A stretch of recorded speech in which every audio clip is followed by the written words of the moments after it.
Hello, hello. Welcome in, welcome in. Ooh, get rid of that. Alright, full disclosure right now. You have to excuse me tonight. Oh, I am still sick. But we're pushing through it. Because I've been itching to dig into some nickels here, and I'm not going to delay anymore. So, here we are. Wondering if this is a bit too zoomed in here.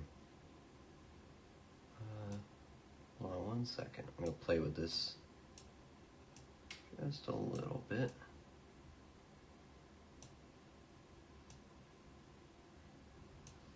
That already looks a little bit better, does it not? I'll do my best to mute myself if I'm going to be hacking up a lung. I don't remember how to do hotkeys for that, so I'm just going to kind of leave my mouse on it, and hopefully I can hit it in time each time I really have to cough, but I think we'll be okay. We'll do it right here. Oh, man. The sniffling shouldn't be too much of an issue, but it's the coughing that has been. So, I say as I grossly do all that. Anyway, I don't know how much energy I'm going to have to do this whole box, but we're going to do our best. This is the box I picked up. I did drag my feet down to the bank yesterday while they were open, the one just down the road from me. And it's quite the damaged box. It's been through some stuff. And the first thing I noticed was this whole side was bulging out and broken or something. So hopefully that means it's older. It's been sitting around a bit. That would be nice. These are my markings just for my own knowledge, so I know where it comes from. Just in case we have a great box, I can run back to that bank and pick up one right from there again. This one doesn't have any of the inspection holes on the bottom, as you can see, which tells me these were wrapped by Loomis. Loomis doesn't, the boxes that Loomis packages their rolls in don't have inspection holes, and they're in this style. So that's what we're doing today. No point in delaying it. Let's get cracking on this. We're hoping to break the silver drought that's been going on this year. Oh, there we go. That actually came off nicely. They didn't over glue this thing. So I have no idea what these are going to look like. And we have a buffalo right on the end. Oh, what a start already. Alright, this is going to be a good box, isn't it? I love having these complete surprises when you open the boxes. That's what I like about no inspection holes. Right there. Alright, that's going to do it for the stream. We found something cool. I can go to bed. Oh, that's great. I see a lot of older designs already, not including the buffalo. So it looks pretty good. I don't see any silver on the ends, but you know, that's pretty typical. Let's take a look at this real quick, just because I can't help it. Let's see if we can see a date on it, maybe. It's got the Ring of Death on it from the coin roll machines. I'm going to look at my own eyes here. It looks dateless. Looks like a no date for now. If you look, it'll be right down here on his shoulder. But again, it's got the Ring of Death from the coin machines, but that's pretty darn cool. Is there anything on the back side of that one? I don't think so. So we have a guaranteed good find in here already. That's a nice start. We'll take that. But as usual, we do this in order. We're not animals here. It looks like it's going to be, you know what, I'll start it from a side. That'll be roll 1, 2, 3, 4, 5, 6, 7, 8, 38. No, 28. Roll 28. So yeah, we're not animals. We still do it in order. I'm not gonna. Do I want to? You know what? Maybe we'll go from this side, and it'll be roll 22 instead.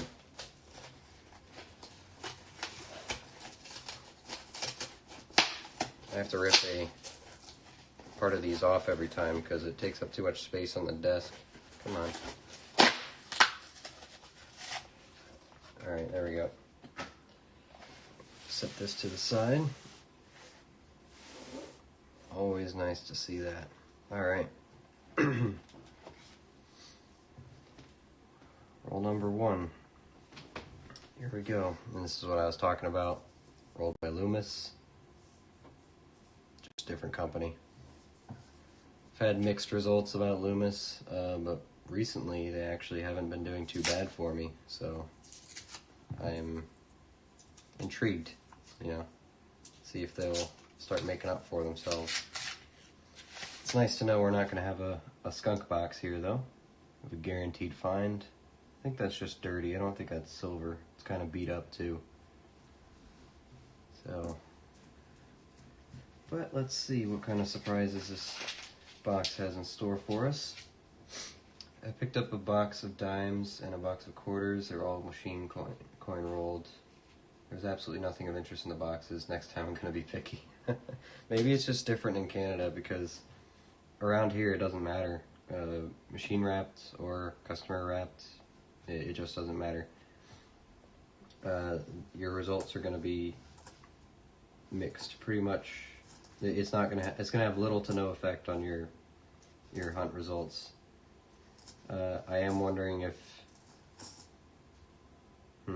No, maybe that's not true. I'm sure there's many different reasons why there's differences between U.S. and Canada for how the distribution of those coins goes. So I had to re-roll all of them, used up my coin tubes. Oh, that was why you made the video? Yeah, it sucks you have to re-roll them all.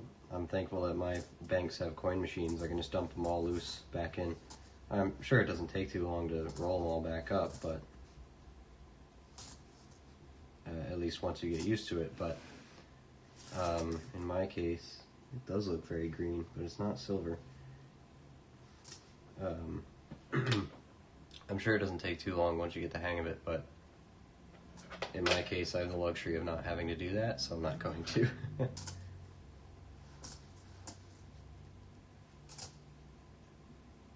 It's a 1989, just really damaged and worn green.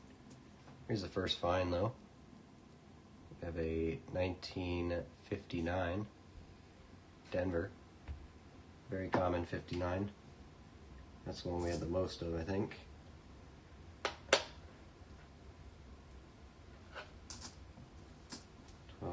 And a 90. Alright. Dump box is actually up here right now. Since I was sick, I had no chances to offload any of my dump coins. Not yet this week, so I'm running out of space to dump all my coins. So we're going to be getting creative this stream. I'm running out of boxes. Excuse me. 1959 Denver. Mark that one in. First find of the hunt. And to get it in our row up here. Coinstar and TD Bank were sued in Canada for shortchanging customers. Those machines were removed. Oh, wow. Yeah, they're not, around here though, in the banks, they're not Coinstar or TD. You'll find Coinstar or TD in, like your chain stores like Walmart or CVS or whatever. Supermarkets, really. But those machines obviously charge you to use them. They'll take 5% of whatever you count. So in the banks, at least if you have an account in most banks, you go there and you use their machine and it doesn't cost you anything. You get the full price back because you're a member of the bank or you're an account holder. So that's why I only use the machine in my bank to return coins, so I get the full value back. That's why I don't have any gripes about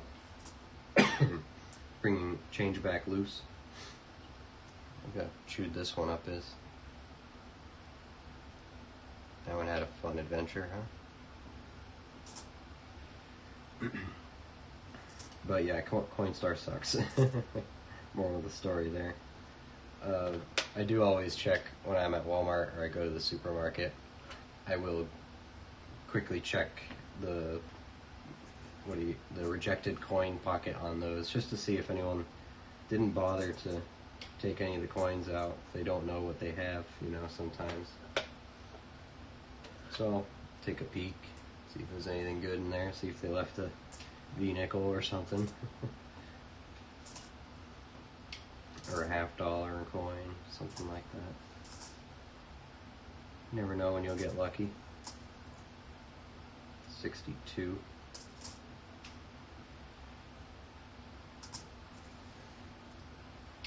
So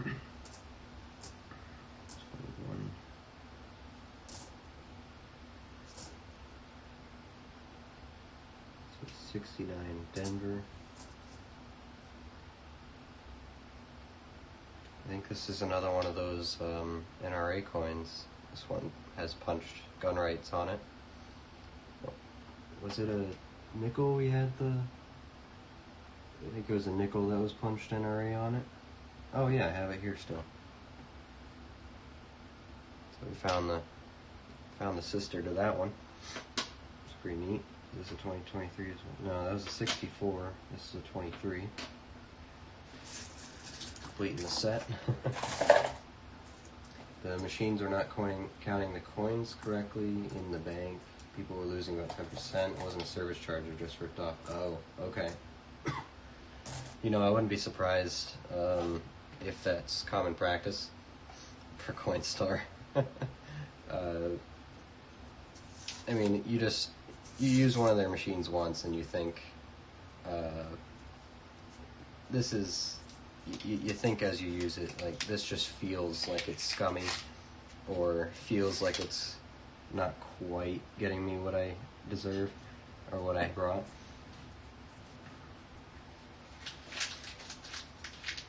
Ooh, I see a 46. That jumped right at me. I watched a live stream earlier, 6 boxes of $50. They got 6 silver and 250 now for circulation. Yeah, it's pretty darn good. 1 silver per box. It's pretty typical. So yeah, speaking of that, I did, again, since I've been sick, I haven't been able to go out and do anything that we talked last weekend about I was going to look into $50. I did ask the tellers from the bank I went to yesterday. Barely made it through the trip. I did ask them if they stocked just $50 boxes. They didn't stock them, but they said they'll special order them for me.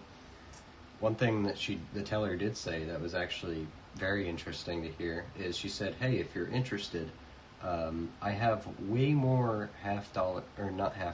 small dollar rolls. So our US dollar coins, they came in big coins and little ones. She's talking about the small dollar coins. She says, I have way more than I can get rid of. There's so much in stock in the vault. She said that there's been these older people who have been dumping their collections, and they're all hand-rolled rolls. She offered those to me. I said, I'm going to have to think about it. We'll have to see. I don't know much about hunting dollar coins. I know there's no silver in it. I know there's varieties you can look for. There's NIFCs, not intended for circulations. So I don't know. I'll have to think about that, because apparently they've been sitting in the vault for months, and it's right down the road from me, so I can get them whenever. I thought that was interesting. Here's the 1946. It's Philadelphia, as expected. Got the Ring of Death on it. A lot of these coins are pretty beat up, but that's okay. It's a date that counts. But yeah, I don't know much. I don't know a lot about dollar coins, so at least not the small dollar coins. So I know there's a lot out there that are not intended for circulation, and I know there's a couple super rare varieties that would be cool to look for, but I don't know if I can really justify the expense, because those ones are $1 a piece. You're talking $1,000 just to pick up a box of those.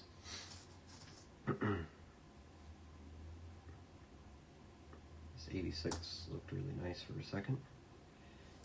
79, 66. That's an 84, okay. Here's a 1961. Don't think I'm checking these for anything. Just gonna look at it real quick.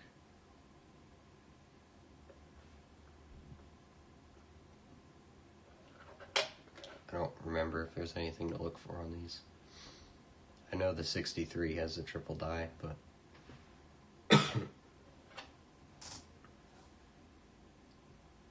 oh look, there's the old one.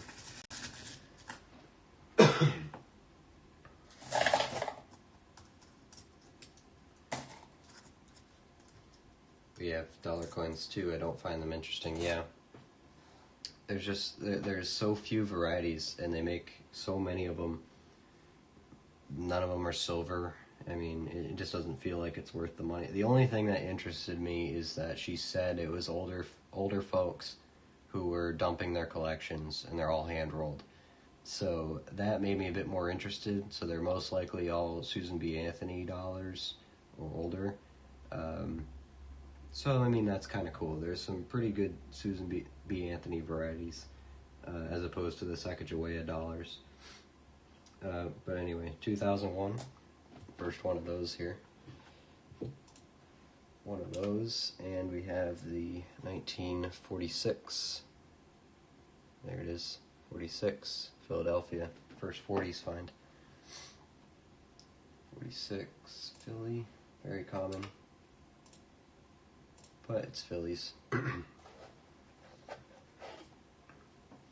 Yeah, you taught me about this last time, Maple. The loonies and the toonies, right?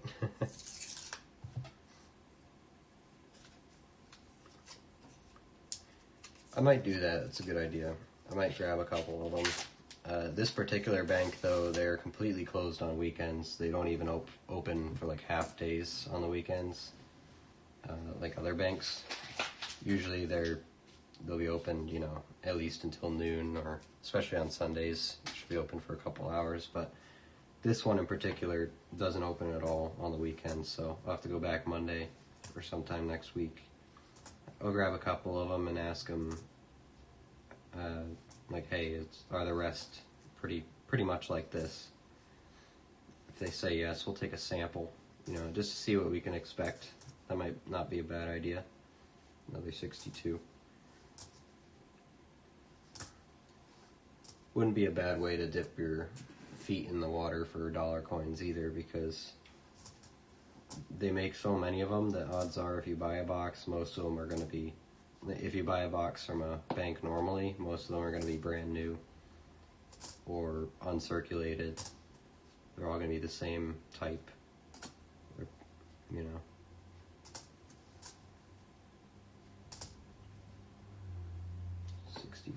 It's a Philly though. First 76.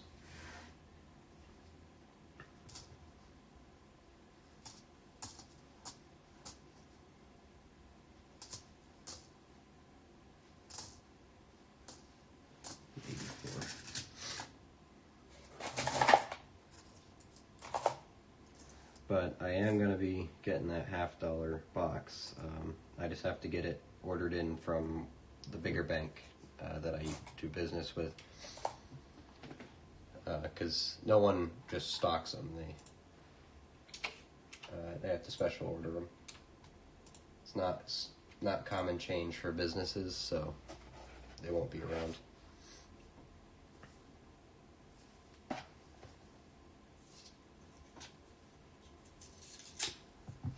I get to roll those dollar coins sometimes for the car wash.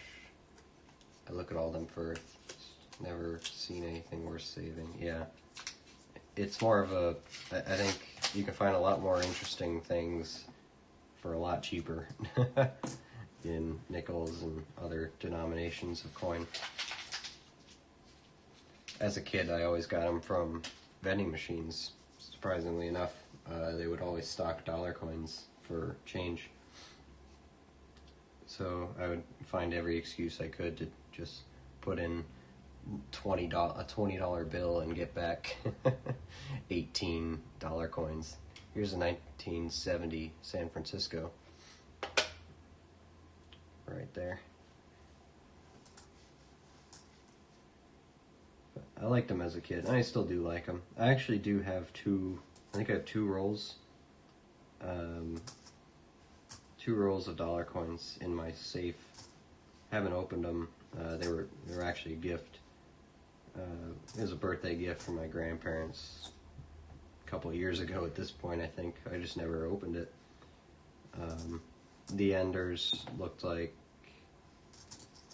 they're mostly Sacagawea and the president's dollars. So there's probably some NIFCs in there. But it didn't look like there was any Susan B. Anthony's or anything in it, which really is all you're looking for, because some Susan B. Anthony's have varieties, and that's really your only chance at finding something interesting. Oh, there we go. It's a, on camera, 1954, Philadelphia. And apparently my hands are super dry. Wow, my bad. Gonna have to deal with that. 85 and 2023. Yeah, I get the most enjoyment out of nickels. There's so much stuff that you can find, and it's nickels and pennies because no one looks at their change anymore, and especially pennies. I think you have a good chance of finding stuff that is a little bit more rare because no one looks that close at their coins. So a lot of stuff gets thrown back or missed. Here's that 54 Philly.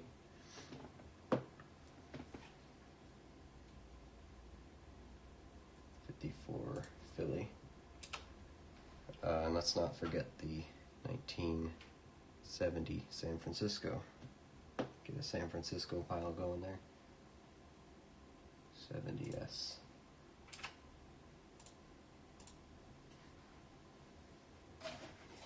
Alright, what are we on here? This is roll number 6.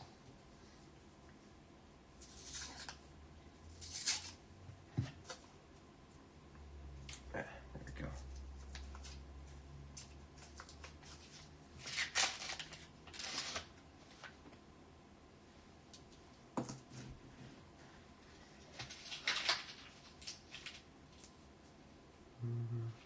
Okay.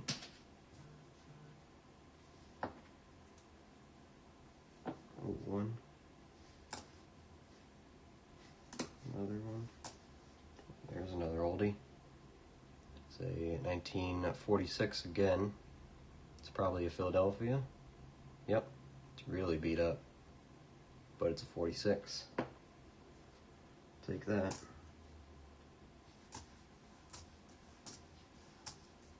I do like how we've done enough of these now where I can kind of do it on autopilot. I don't have to spend a lot of attention at it because I do not have the energy for that right now. There we go. Look at that.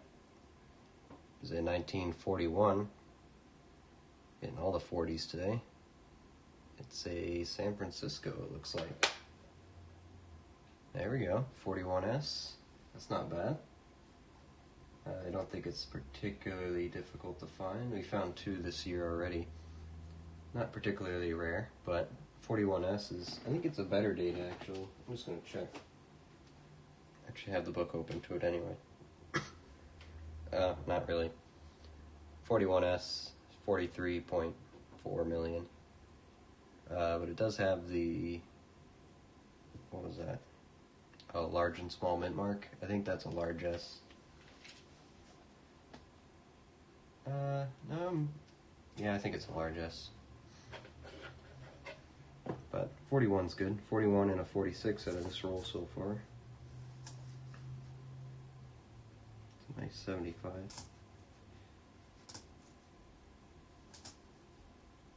And we still have that Buffalo nickel to look forward to.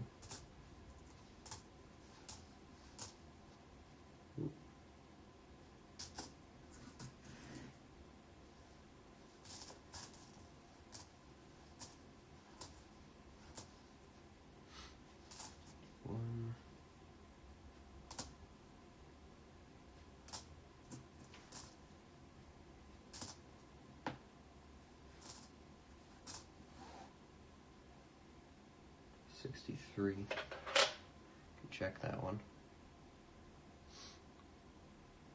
I always thought that if you look, the I and B in Pluribus, they were always connected, and one day I noticed it, and I thought, oh, those aren't supposed to be touching? No, they are.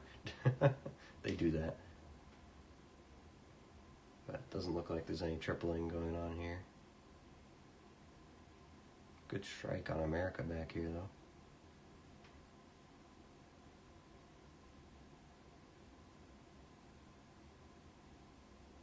Yeah. Just a solid 63 and a 10.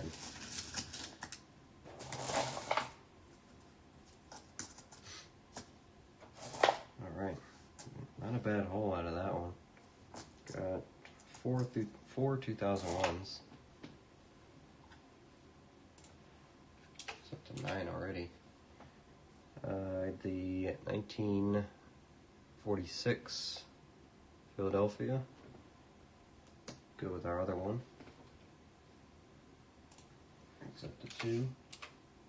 And the 1941 San Francisco. It's a good find.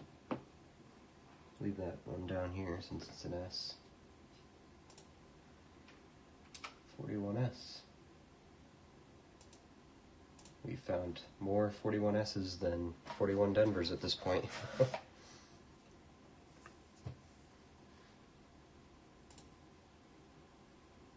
Here we go. Alright. Roll 7.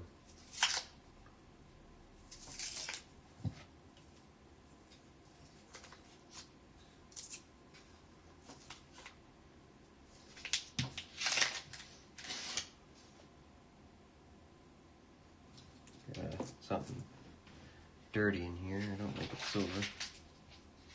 Yeah, just been buried. We'll get out of that silver drought soon.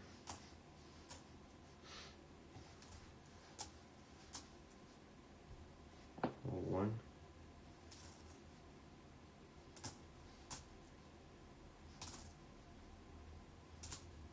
$76.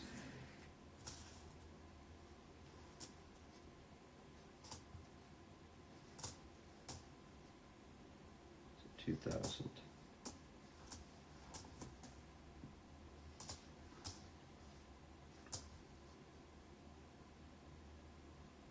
Let's say 83.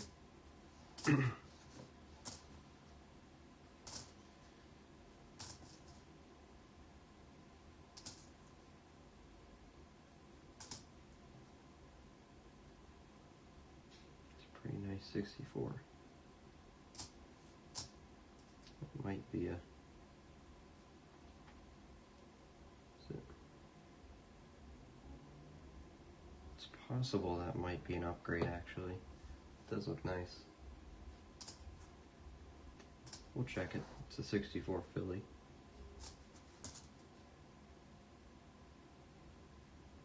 It's a really nice 88 Denver too. It's got a scratch in it, but might be good enough.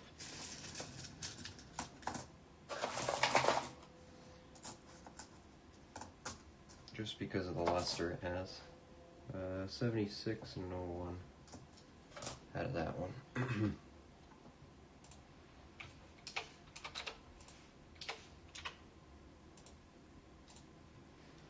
Alright.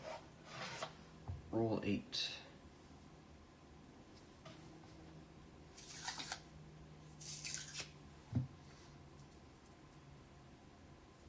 The other exciting things about these boxes with no inspection holes is that, yeah, we look at this one side and we see the Buffalo Ender, but no idea if there's any Enders on the other side. Can't see them.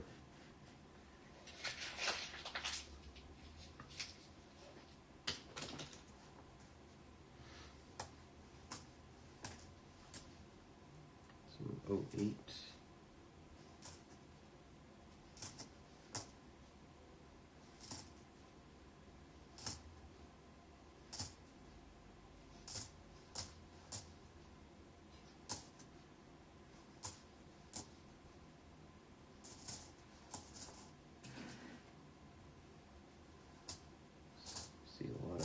shiny in here.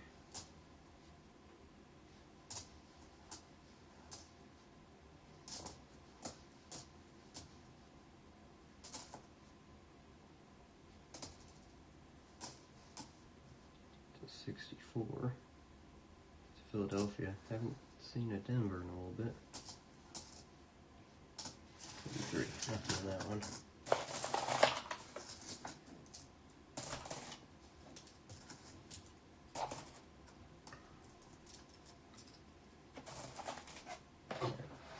Number 9.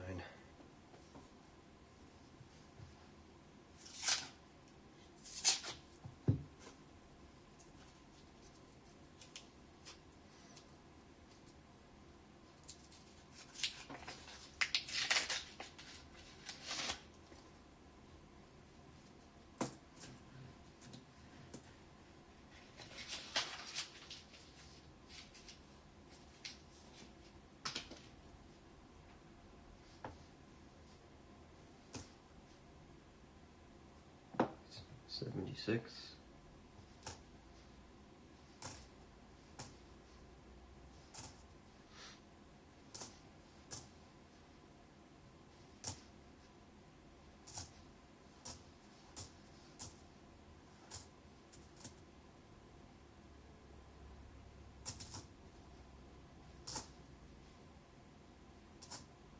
Here's a 1960 Philly. I don't remember if I was holding on to these or not. I always forget that one.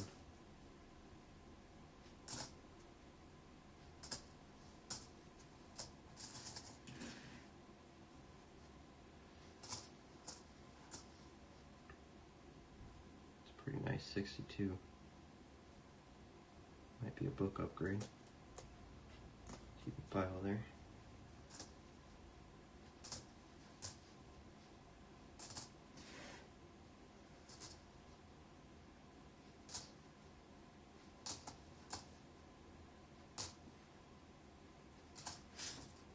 Nothing much in that one either.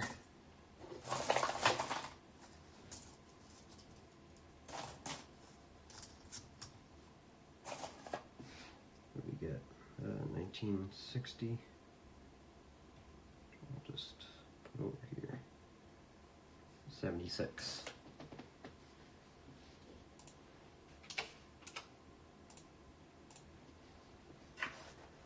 All right, roll 10.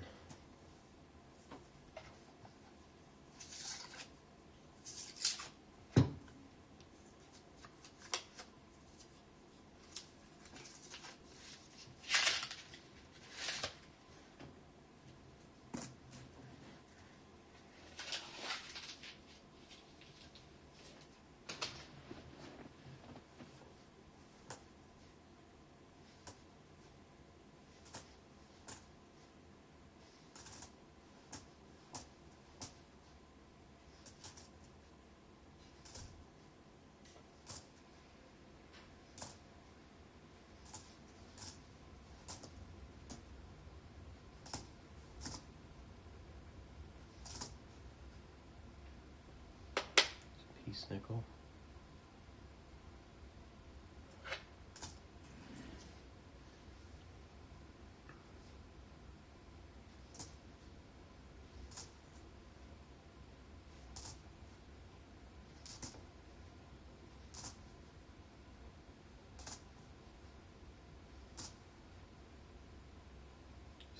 $63.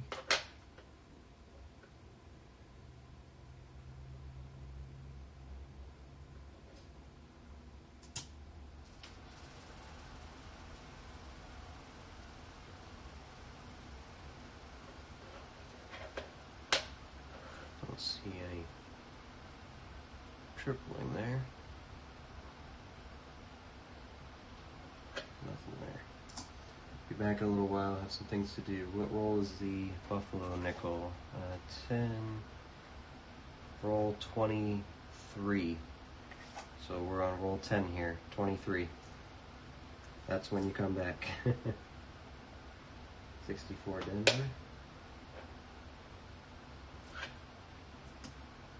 Don't see anything yet.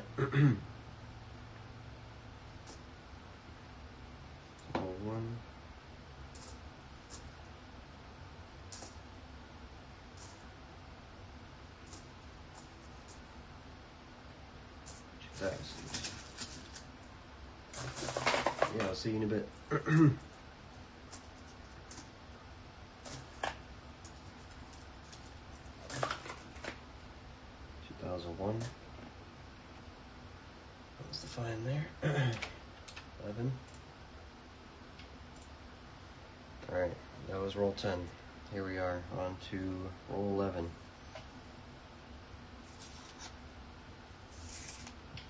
20% done. Okay, fine so far. We know for sure we have a buffalo coming up right on the end, so I see a 56 in here already too, so we know we got something in here.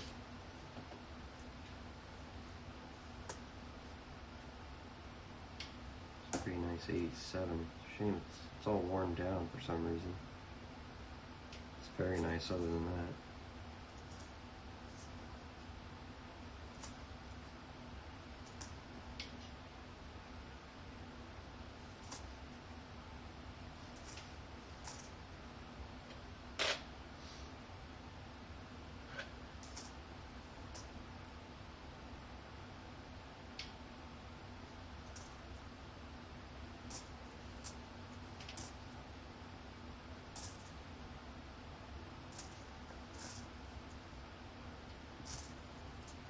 Here's the 1956. It's Philadelphia. Excuse me.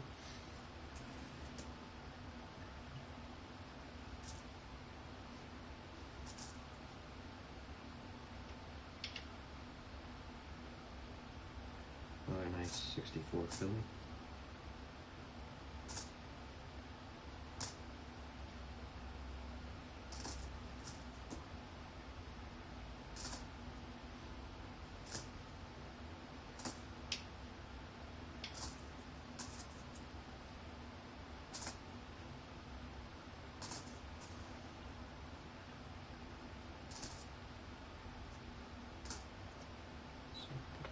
Bison.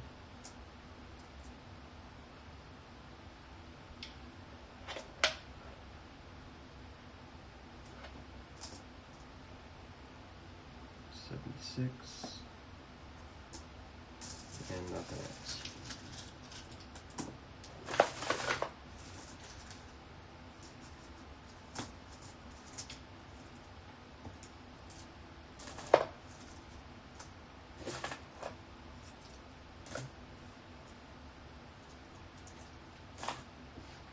Alright, 76, get rid of that one. 4, and this one, 1956, Philadelphia.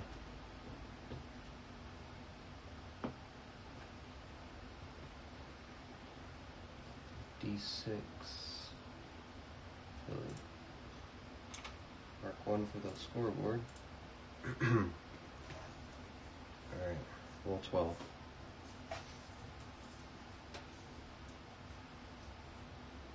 See a raised edge here.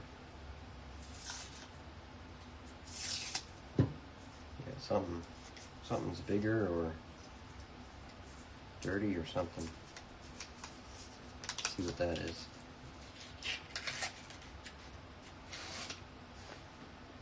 I think it's just damaged.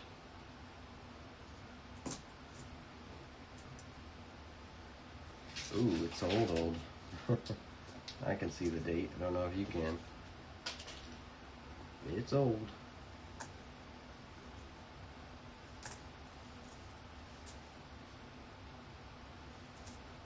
This one also looks old. That's nice. A 1947 Philadelphia. It's a good find. 69 Denver.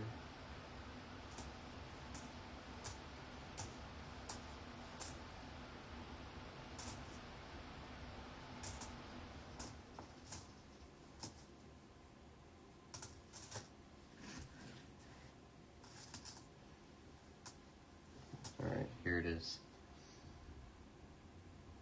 Was a 1939 with a seriously messed up edge. It's 39 Philly. Someone took it to a grinder or something, got crushed, and it pushed the edge over so that it punctured the outside of the roll. But it's a 1939. We just have to file that edge over.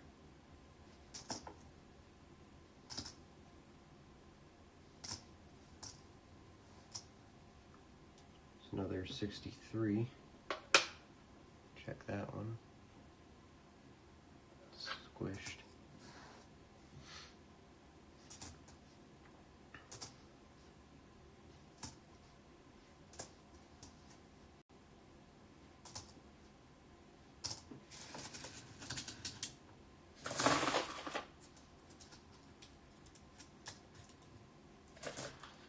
Alright, two good finds there.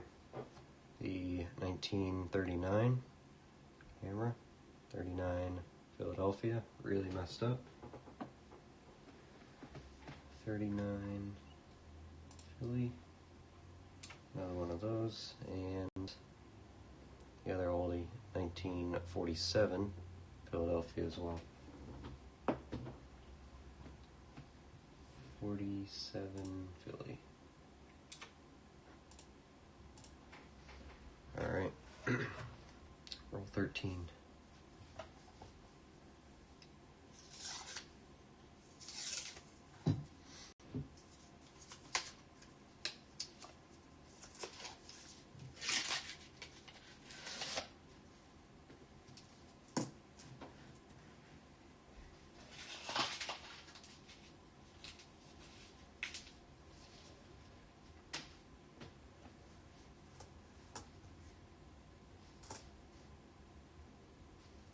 See a mint mark here. Denver on the back. It's a 55. Take 55. That's actually good. I don't have any of those yet, do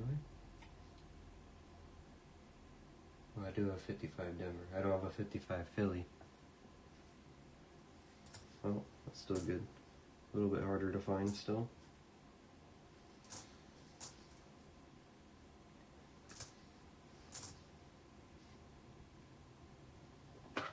Really messed up piece now. Yeah.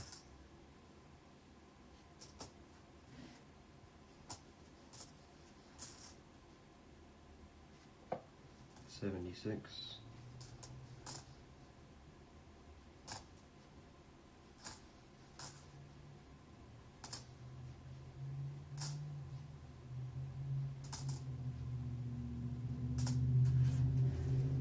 Nothing in there.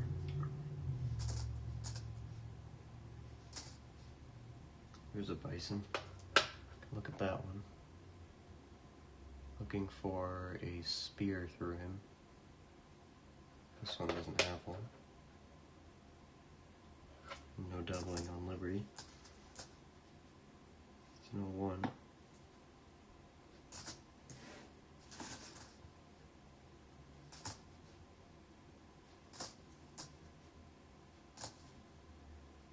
Okay. Nothing else in the rest of that roll.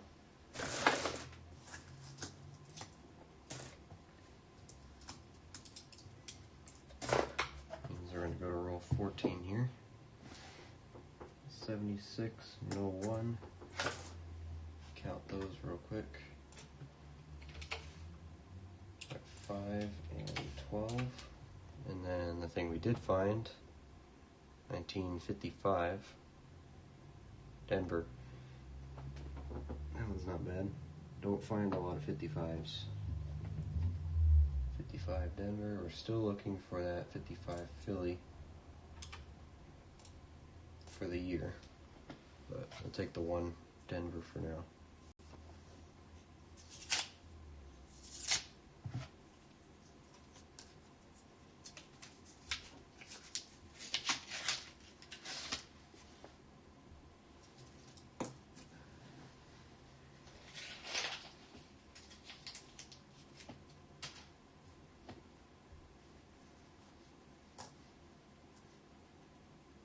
70S right off the bat there.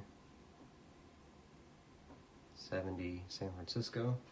And under here, see the S. Take one of those.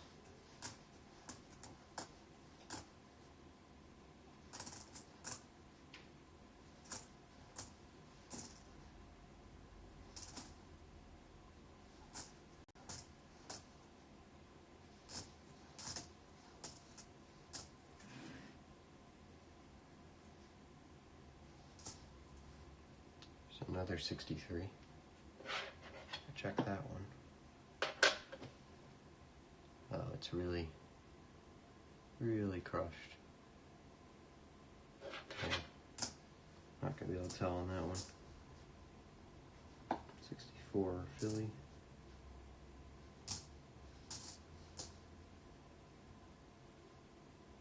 Another 64 Philly. Another 64 Philly.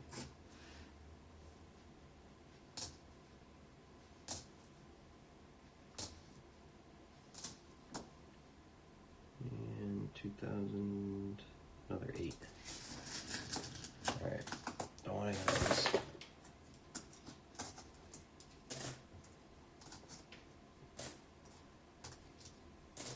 Done with those. That's our next one. Did find the I'm sorry. For those of you who are joining, I'm on the tail end of being sick here. 70 San Francisco. We'll take it. I think that's 2 for the box. Yes, 2 for the box. Alright, this is roll 15. Older? Can't tell. I think it's just dirty.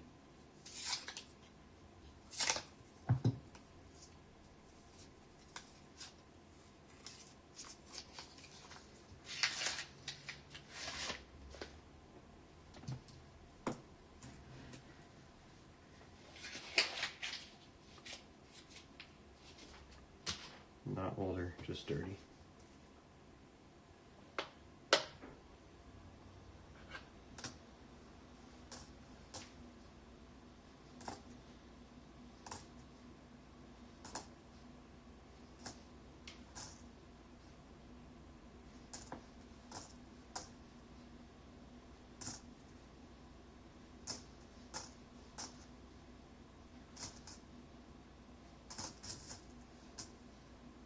There's a 56.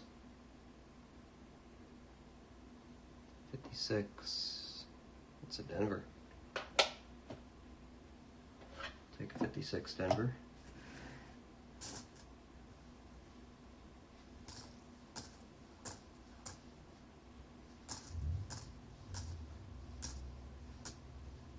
Oh, it's going to be followed by 1957. Philadelphia.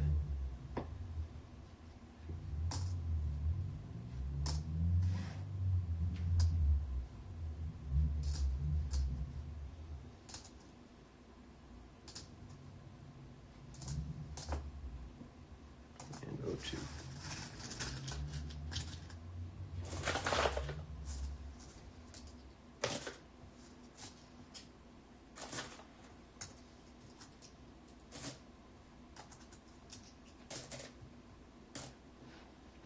Alright, so that was it for that one. The 57 Philadelphia.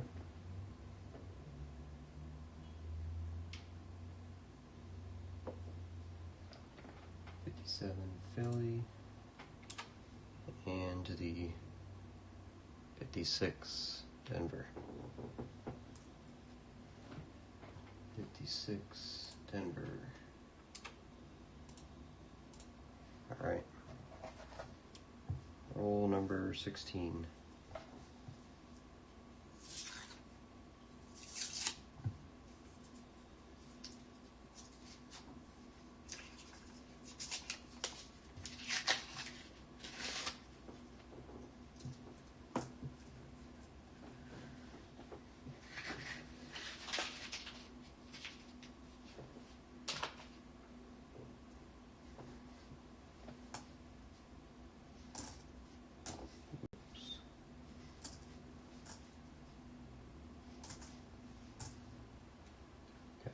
Denver mint mark on the back of this one.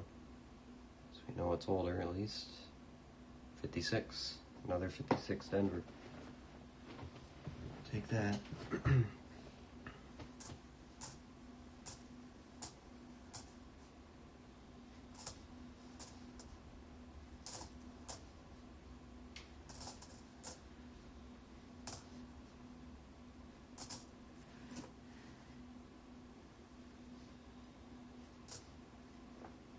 2001.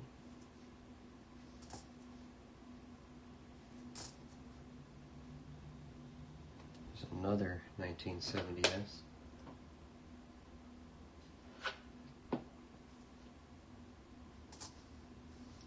01. Bison.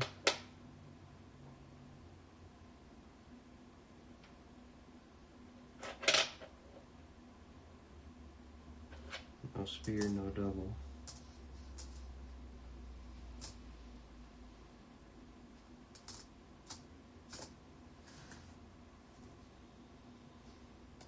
Another 01.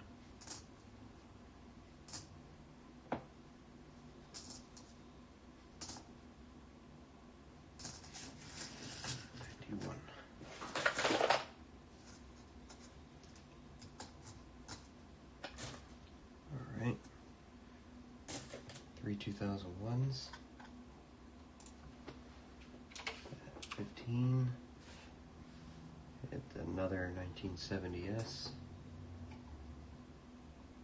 Brings us up to 3.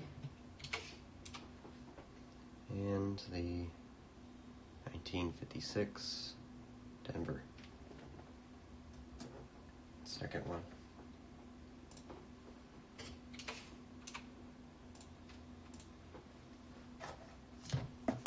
Oops.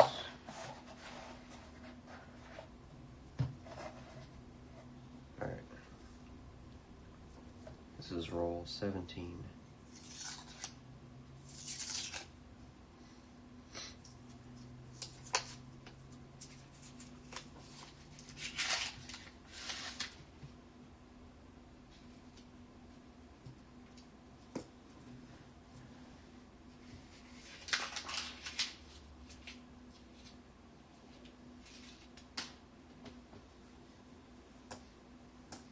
Oh, there we go, our first Canadian. It's a 1964, so this is a 100% nickel. It's a good find. Oh, forget, I flipped the other way. Queen Elizabeth. Not a bad looking coin at all. 100% nickel. Bison. No spear. No doubling.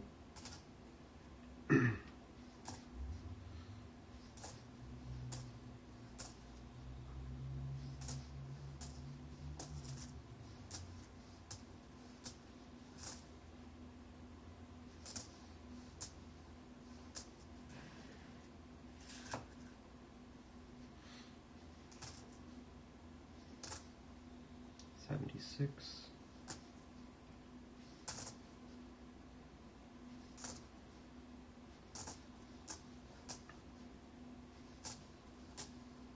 Another old one. 91, 98, 86, 19, and 2023. Take all those away.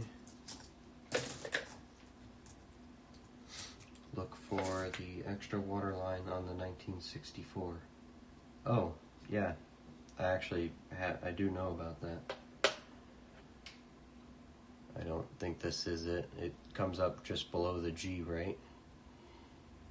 It should be in this spot, I'm pretty sure.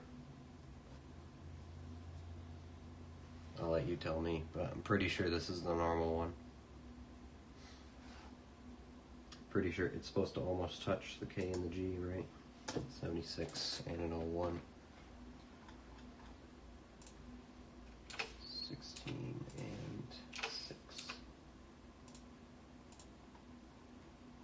And then a 1970.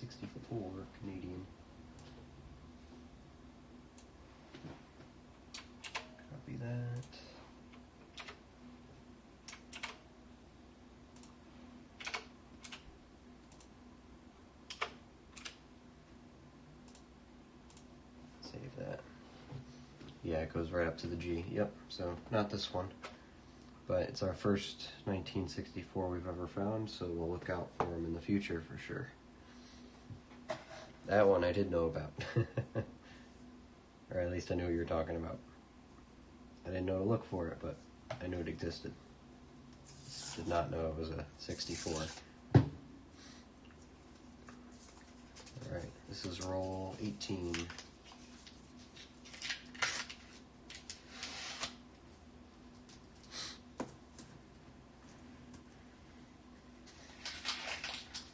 Don't have an extra line, but I have about a roll of the 64s. Yeah. Is it a... It's not considered low mintage or anything in Canada, is it? Speaking of 64, here's our 64. Definitely not a low mintage in the US. They made billion, well over a billion of these in one mint, let alone two.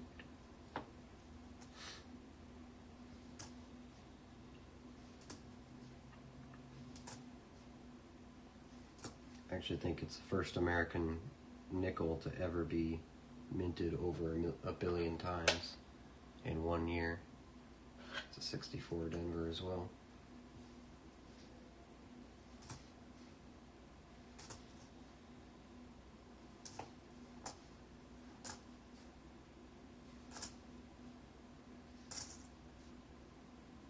$63.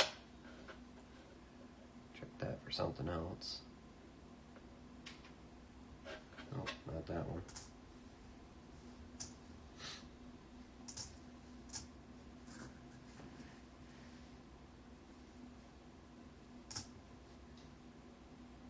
'64 Philadelphia.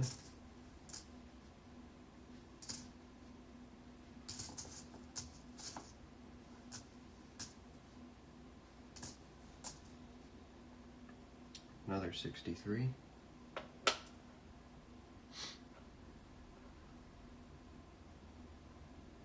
Damaged, but not the variety.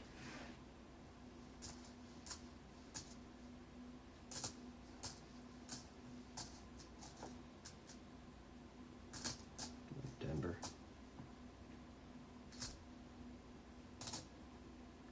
Alright, nothing in that one.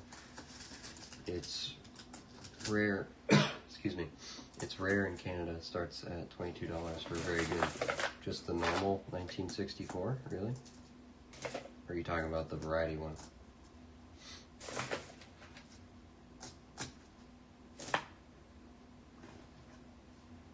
Alright, this is roll 19.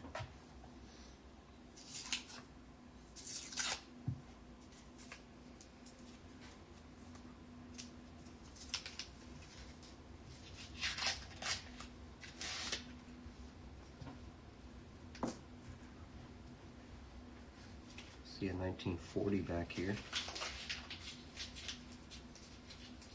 Still dodging around the silvers. That's okay. At least that's what I tell myself.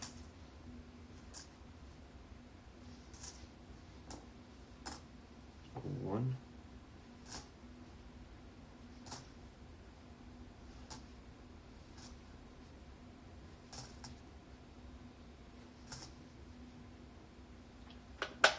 Bison.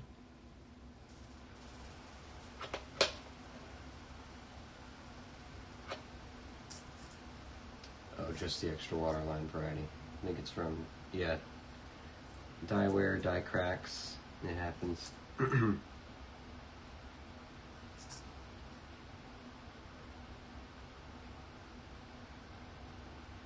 64 Philly.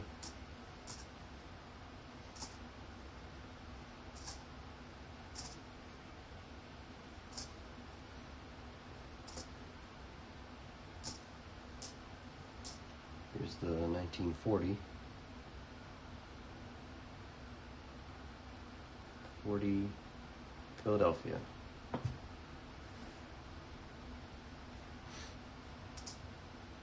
That one's got hair on it. Cool.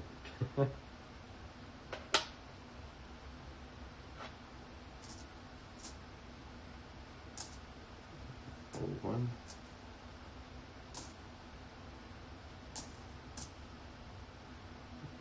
70 Denver.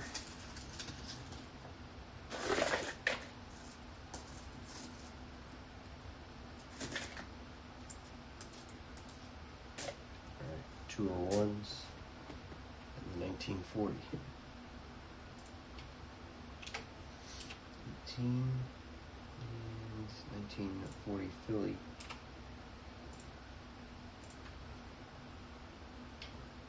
Another look at that one. 40 Philadelphia. Good find there.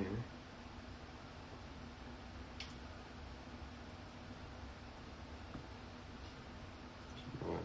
Just put it next to the 39, I guess. Doesn't really matter. Alright, roll 20. We are 3 rolls away from the Buffalo.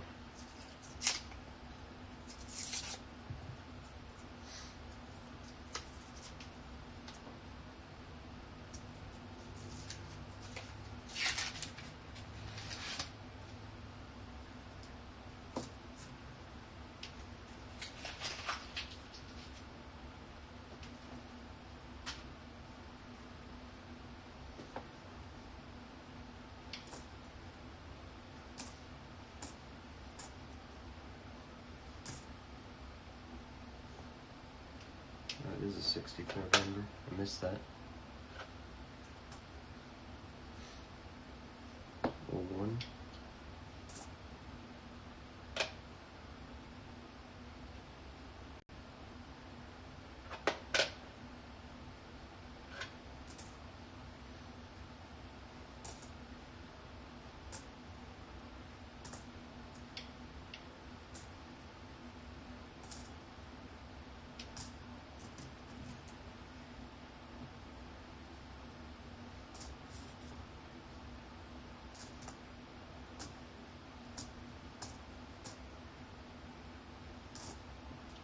Another San Francisco, I think. Yep, 69S. Yes, right there. Definitely a large S.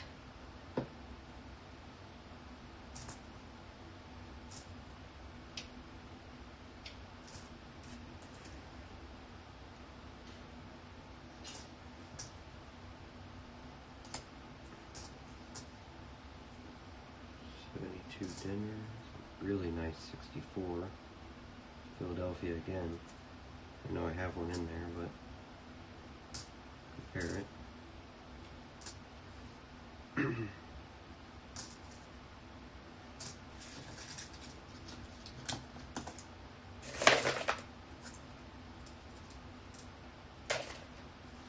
Alright, 2001s.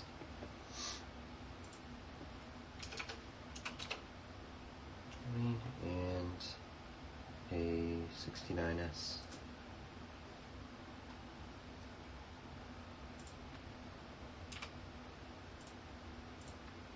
Alright. All 21.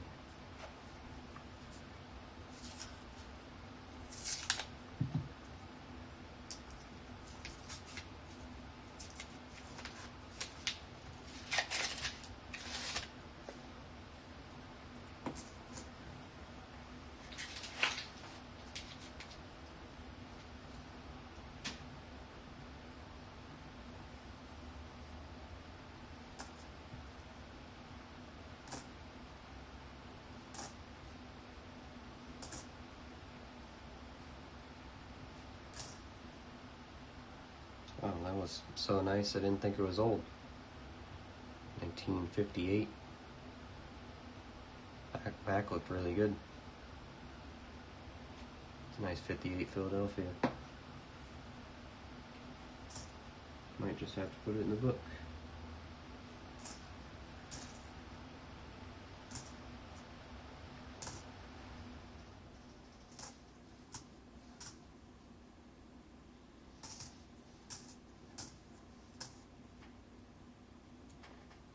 For Denver. Whoops.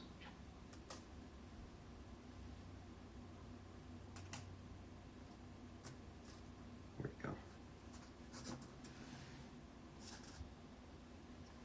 Knocking my piles over.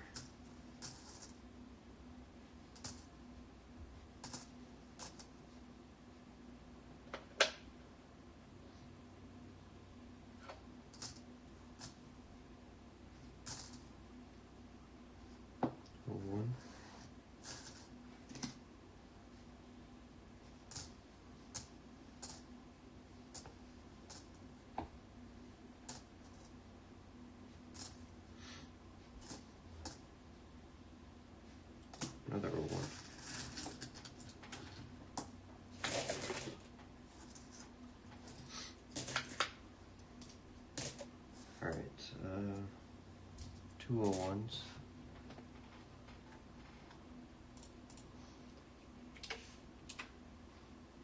And very nice 1958 Philadelphia.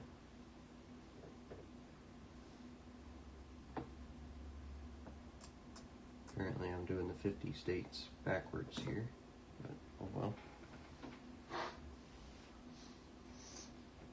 58 Philadelphia. Don't find a lot of those. Apparently I only had one. Now we have two. Alright, this is roll 22. Next roll is the Buffalo.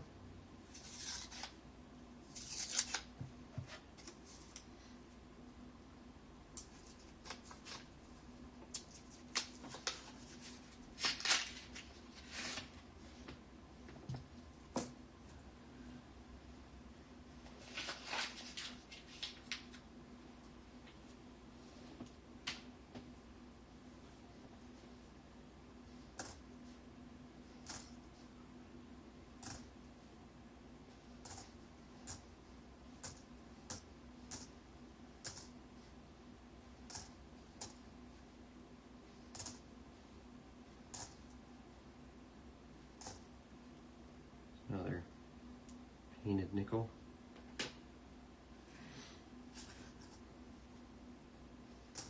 Very faint, but was painted.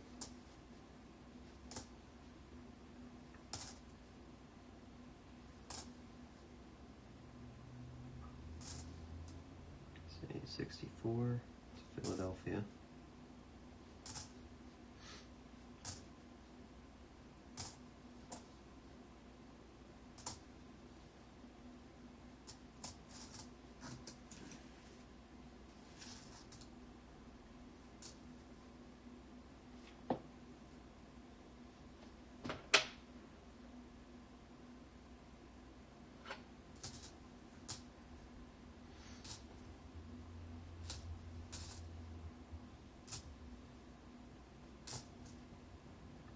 And 95.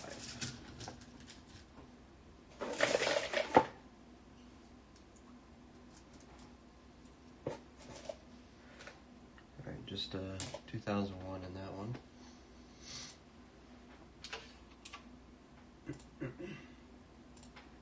Alright, let me drink some water before we open that.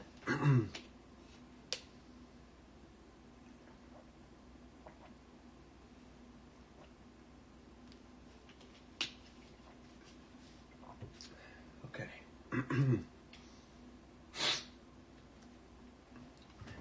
For the moment we've all been waiting for. We got the Buffalo.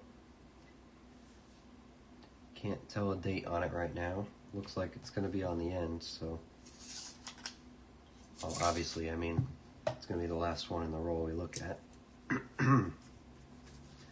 See if they travel in herds. Buffaloes should be together, so... Let's see if we get lucky.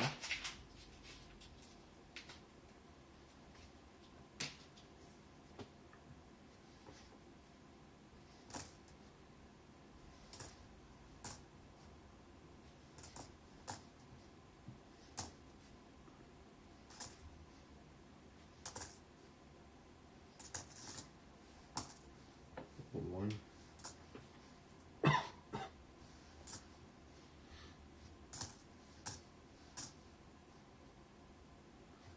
64 Philly. Following that, there's a Denver on the back of this one. Is a 64.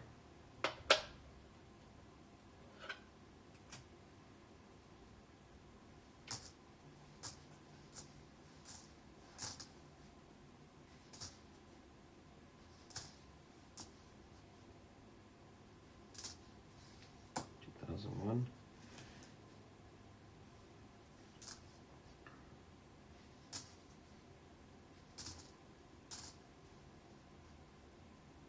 Another 64 Denver. It's kind of crushed. Probably won't be able to see it, but... And 2000. Alright, let's get rid of this stuff and look at what really caught our attention in this roll. Here we go. Here is the buffalo. Very worn. Looks like it does have all four legs, so it's not a variety. I don't see a mint mark either, so it's a Philadelphia. On this side, don't see a date on it either. Very common. Just look at it with my eyes for a second. Might be able to make it out. Maybe.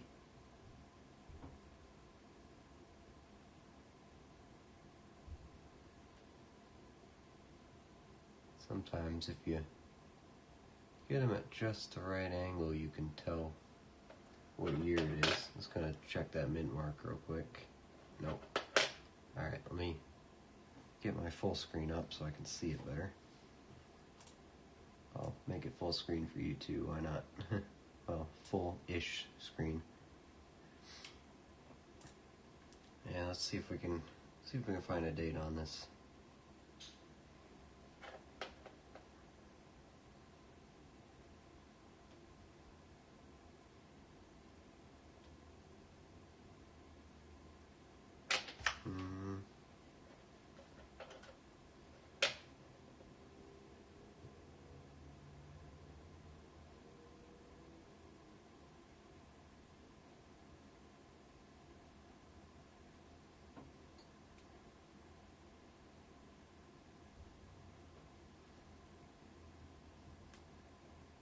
Don't see one.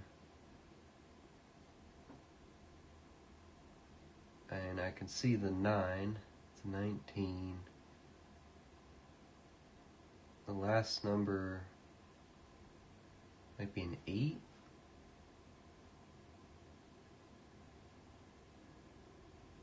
Or a 3. My best guess right now is actually a 1918, which wouldn't be too bad. I don't think there's enough space here for a 2. Because I can see the 9. At least I think I can.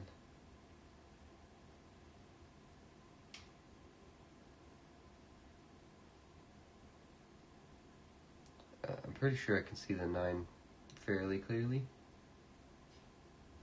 I say fairly, not really clear at all, but and I'm thinking I'm seeing in some of the relief that there's just a little bit left there. I think I'm seeing a 3 or an 8 in the last place, and then the spacing between that 3 or the 8 and the 9 does not leave enough for a 2 or a 3. Oh, that might be a 3. No, it feels like a 1. Best guess is maybe a 1918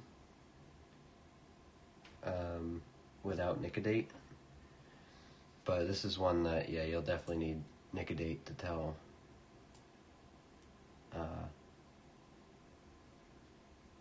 Definitely need Nicodate to tell exactly what that is. But still, that's not bad. Still a buffalo.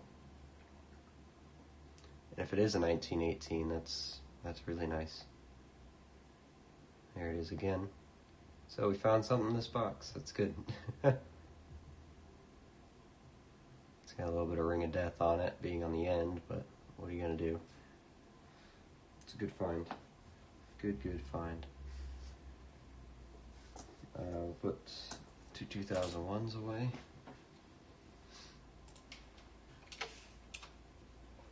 For now, I'll mark it as a Buffalo no date. Save it in there. Let's just look at the book. Let's see if it is a 1918. What are we looking at? Could just be my brain wanting to see it, but this is roughly what I was talking about. The space in between, I think there's only enough for a 1. We know the second number is a 9. because they didn't make buffalo nickels in the 1800s. They started in 1913. So if it is a 1913, that means it's a year one variety 2, because it had the flat mound, not the raised mound. 1918, we're looking at 32 million. 1913, looking at about 30 million. And if it's the 28, 23 million. So yeah, I guess, I'll have to order some Nicodate, and so I can date my undated buffaloes, and that way we'll be able to tell exactly what it is. But that's not a bad find, not at all. We're happy with that. And we got half the box to go still, so see if it has any friends. See, they usually move in herds, so very good find. Yep, can't complain about that. Only missing the silver now. Excuse me. I think this one's just dirty. Yep, that says 2020 on it.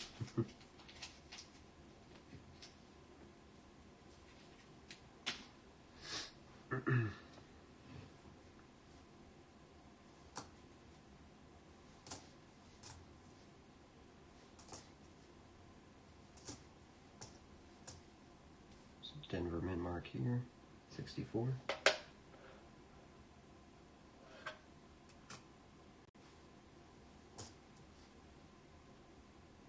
Another 1960.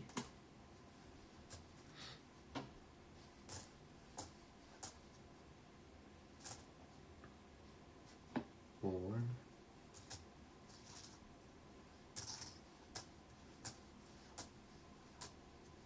Yep. 2020 Denver. Had some abuse.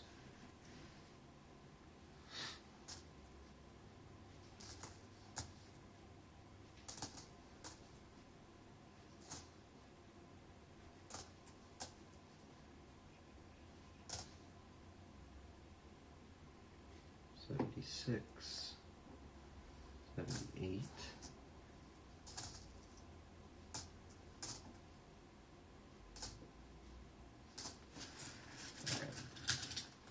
No follow-up.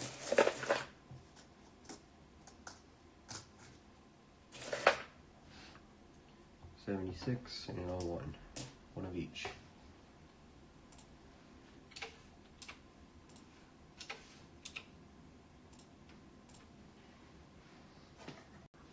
Alright, this is the halfway roll right here. This is 25.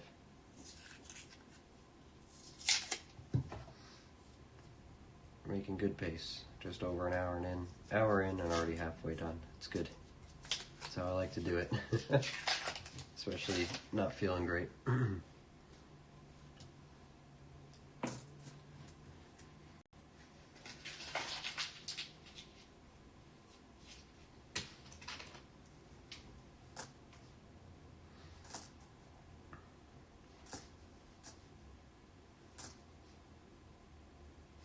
One.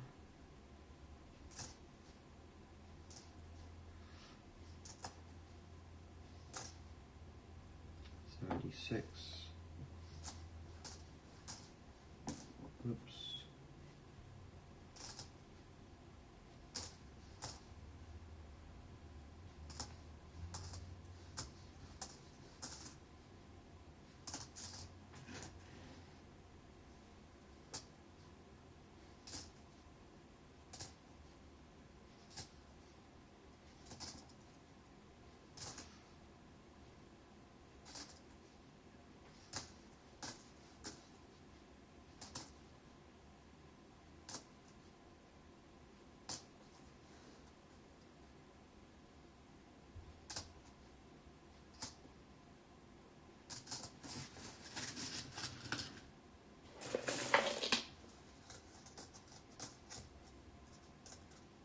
Mess of that. Just 76 and 01 in that one.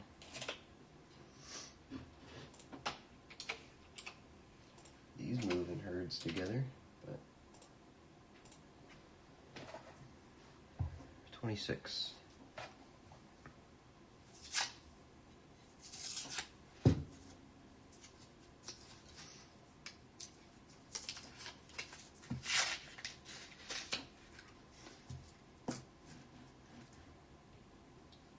Canadian in here.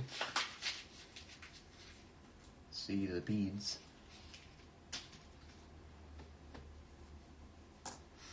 Or I guess it could be another territory, but let's not kid ourselves. It's probably Canadian.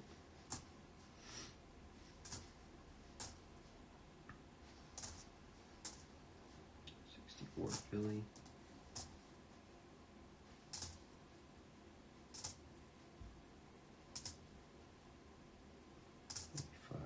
All right. Not very shiny. Leslie the Second. 1986. It's not nickel. That's okay. Oops. 86.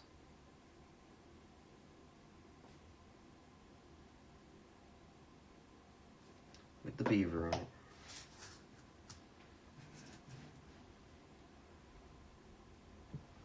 Hold on. The phone's going off.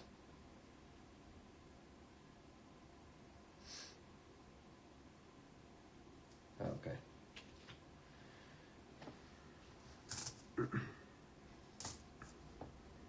Bison.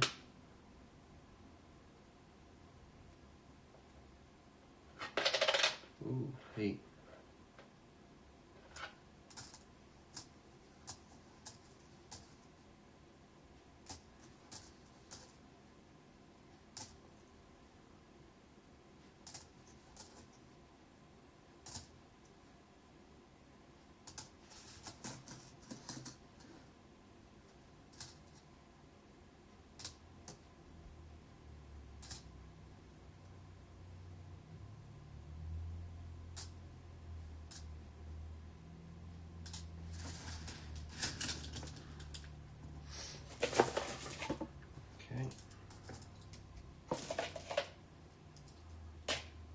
Alright, just the Canadian in that one.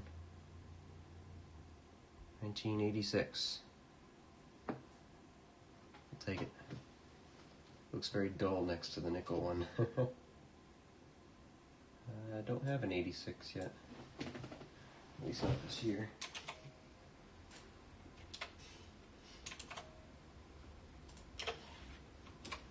'86.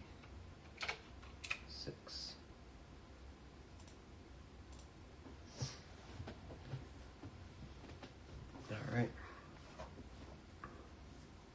27.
Nice 75.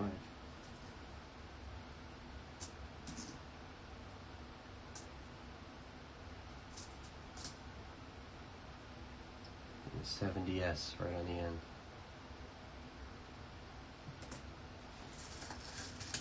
That's something.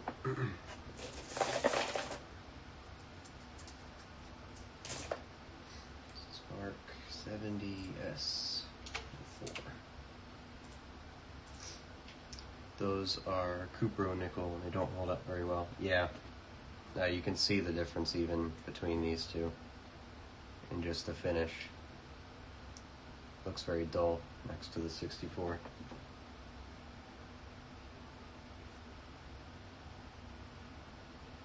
But hey, find is a find.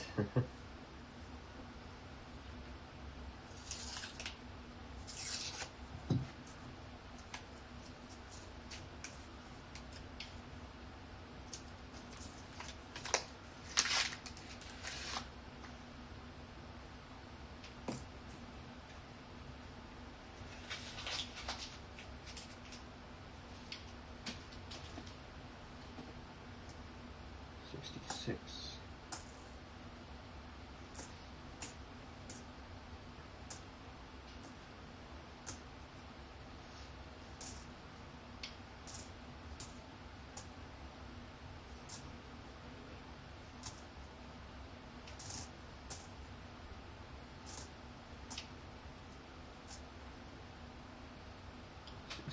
Denver.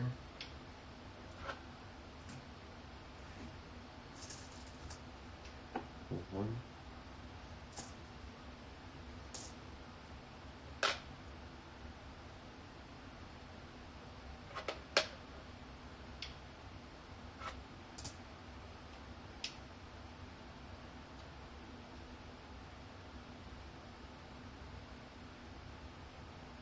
think there's a penny or something stuck to this one.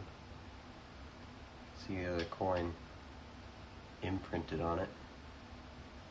You can see Liberty there. Looks about penny size, maybe dime. Yeah, maybe dime. So it's probably sitting in someone's cup holder. Got coffee in it and congealed. Pretty gross. 62. Another one.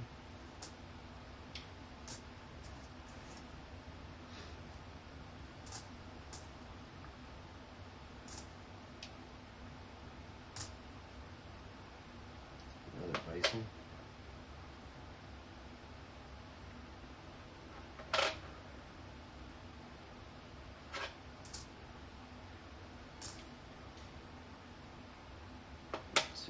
Denver.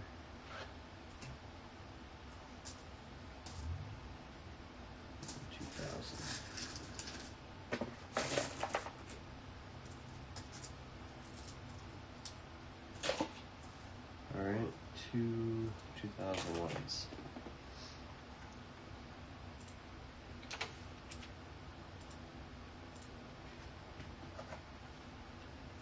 $29, a bison on the end.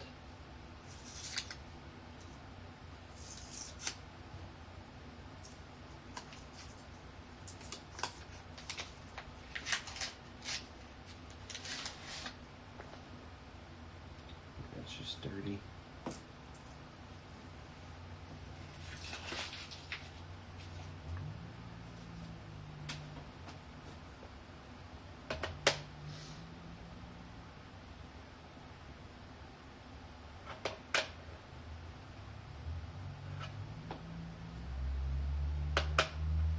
Another one right under it.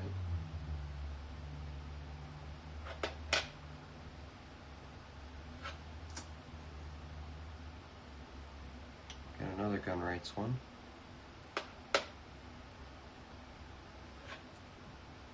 Well, if we're going to be collecting them, why not? Got a few of them. It's actually toned green. Interesting. 64 Denver.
On that one.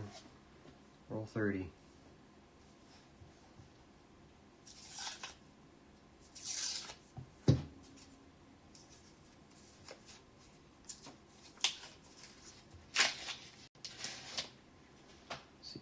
one. Very vividly painted too.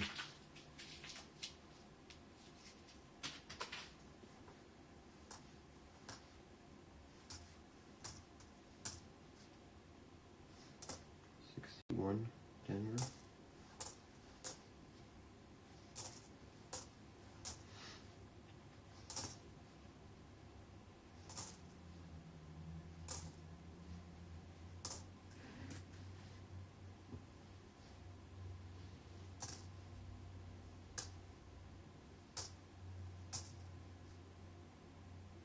There's something. It's a 1958 Denver.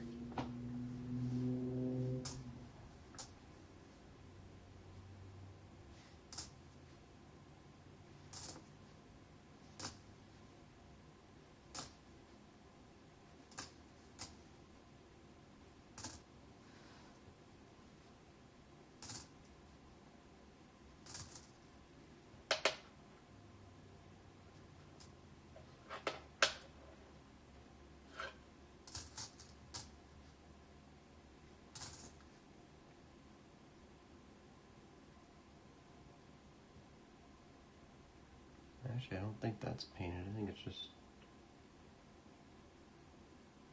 Yeah, I think someone just really messed that up.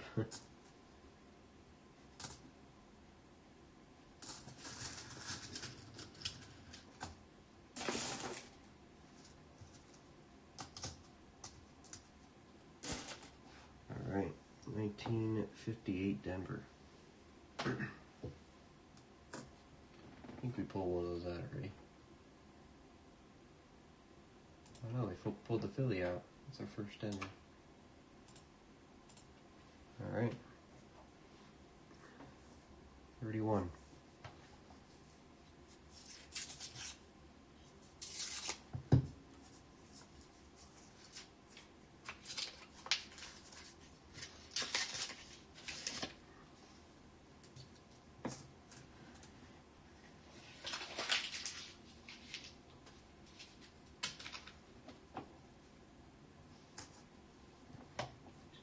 One.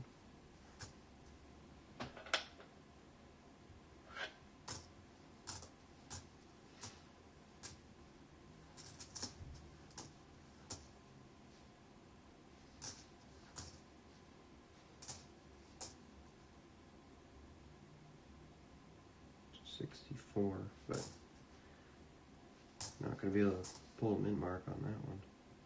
'62.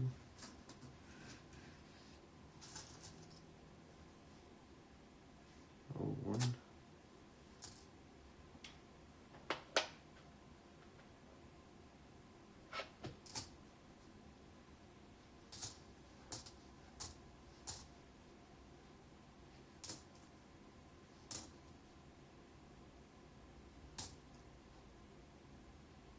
Nice gem colored 1980 Philly here.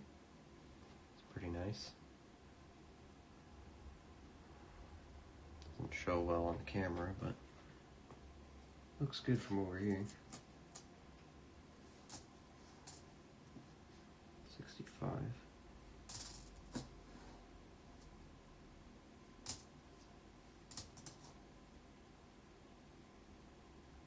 It's a 68S. Yep.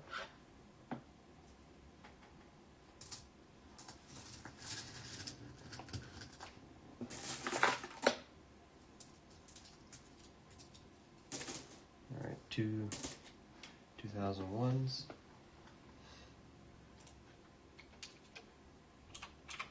And a 68S.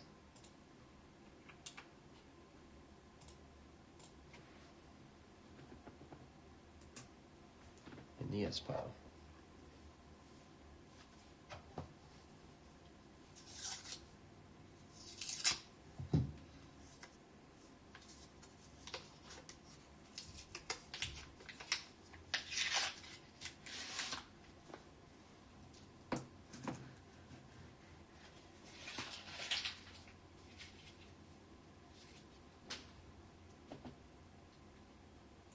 Another punched coin from Peach Biden. 2019.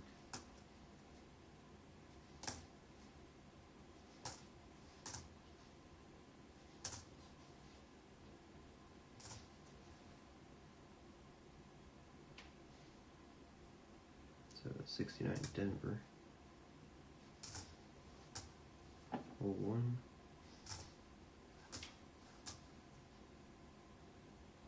Here's a 64 Denver. This looks like a 50s coin. Oh, it's 46. It's pretty nice. 1946. Philadelphia. Take that.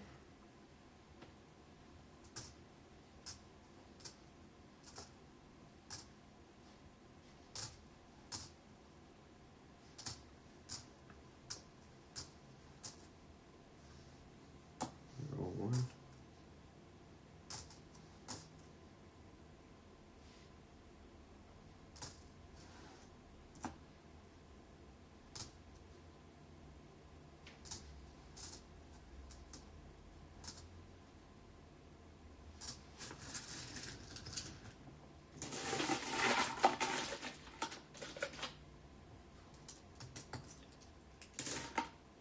Alright,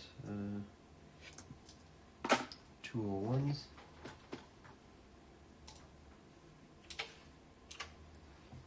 And 1946, Philadelphia. It's a pretty good find. Another 46 for the pile.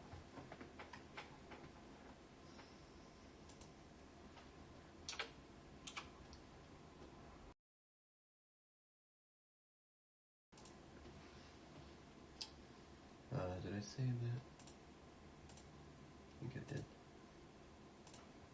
Whoops. Alright. 33. Bison on the end.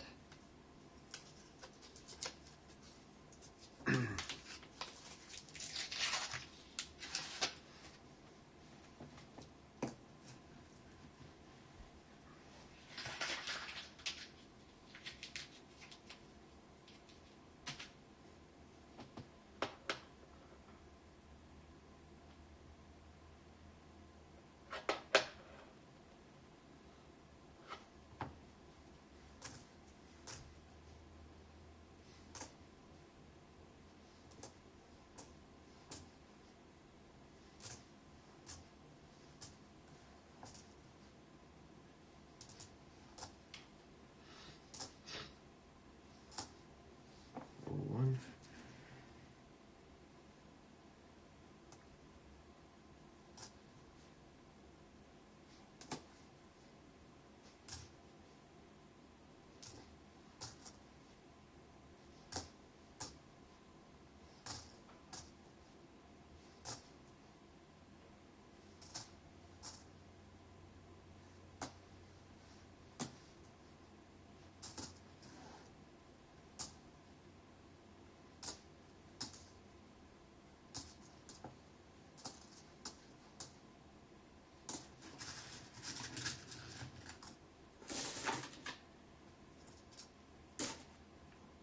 Dump box here is pretty much full.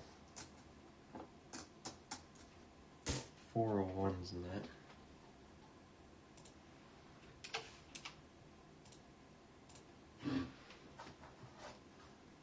34.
one's pretty slick.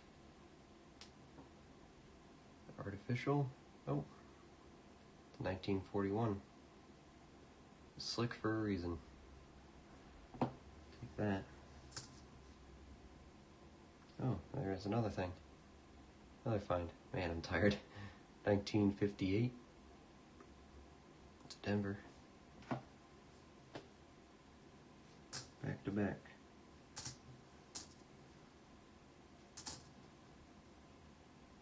'76.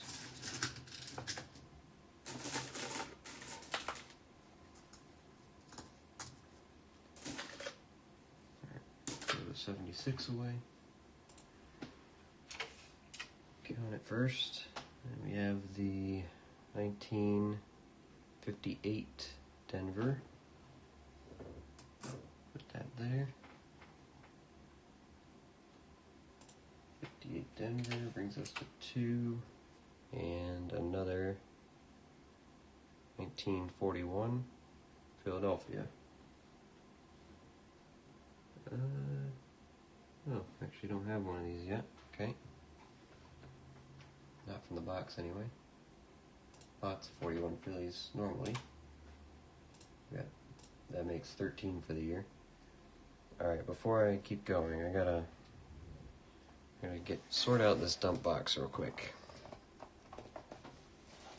Because it is overflowing, and if I start spilling everything on my desk here, it's gonna get everything disorganized, so I'm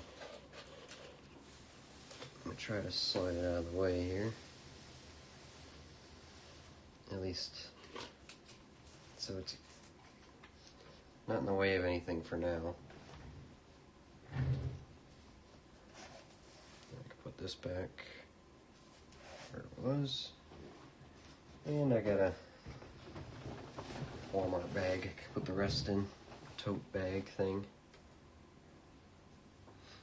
Just for now. Again, I haven't been able to bring coins to the bank in over a week, so I have a lot of coins, hundreds of dollars, just waiting to go back.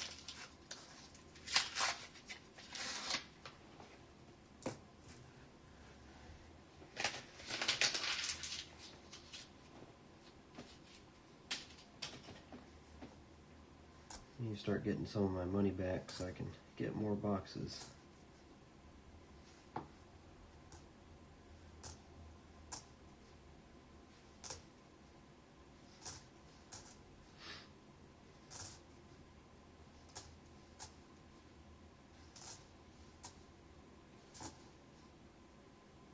$63.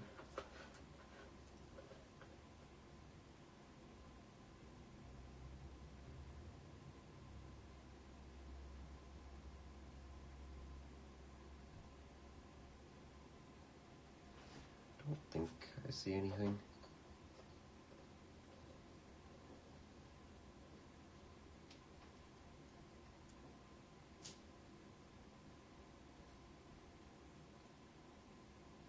But just in case I do.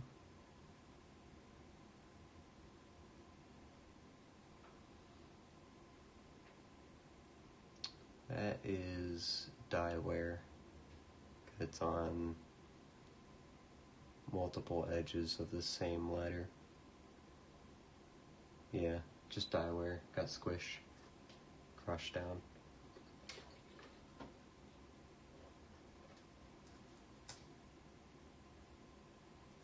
Thought it looked a bit funky from out here, but we figured it out.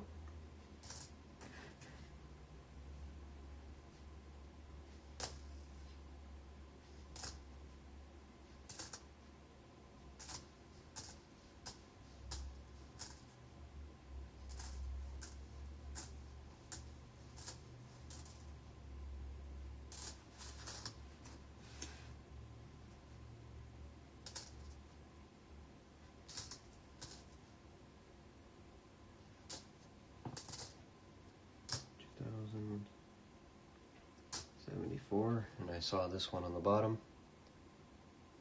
1954. Ooh, it's an S. It's not bad. take that. Take a 54S. I have one. I have two. Now I have three. 54S and a 2001.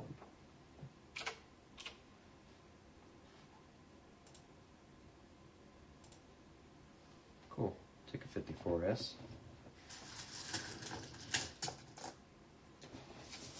Filling this bag up.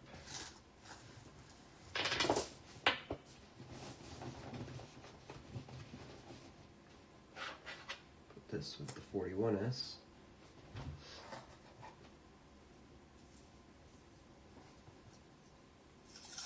Alright, roll 36.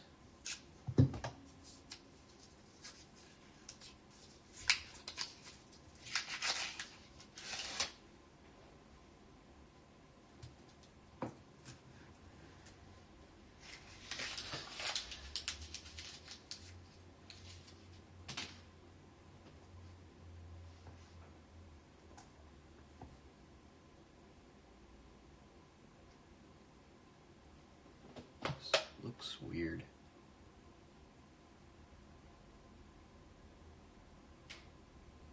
The date's got dye wear on it, but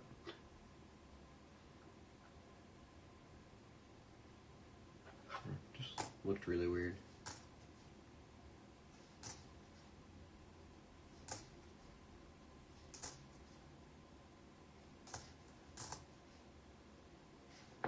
'76.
Alright, just 176.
more Denver.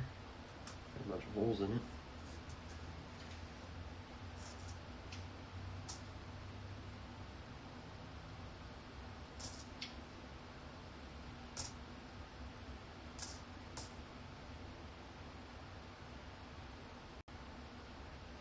Really nice 66.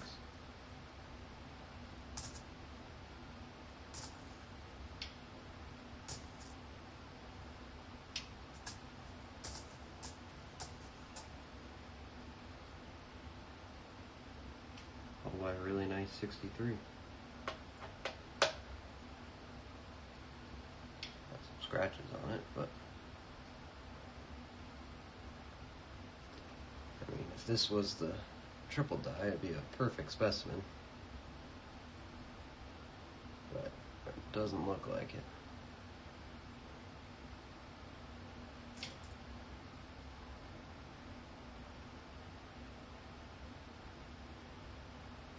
You can tell just from that, nope.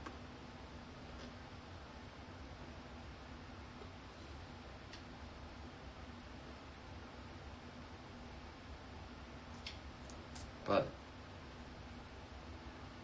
it's very nice for a 63.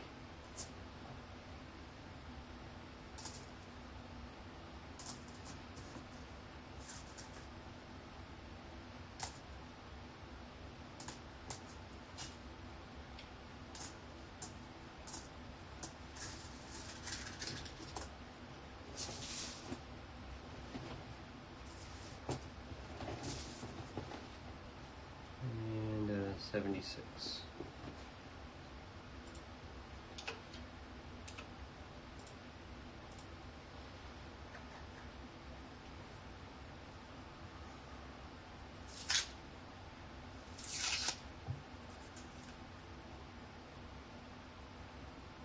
Come on.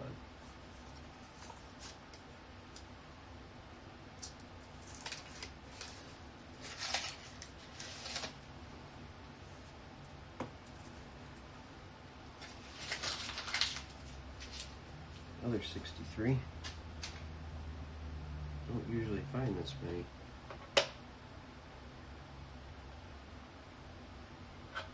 It's not going to be one.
On that one.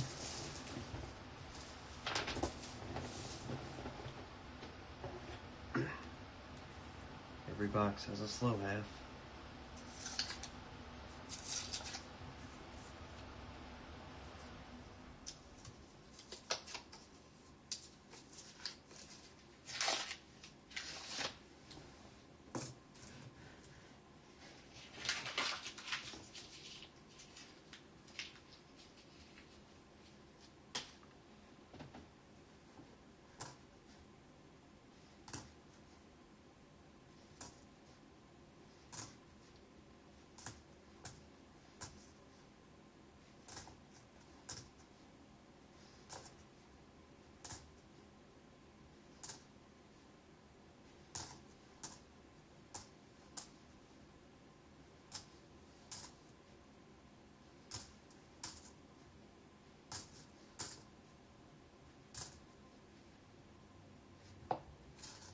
Six.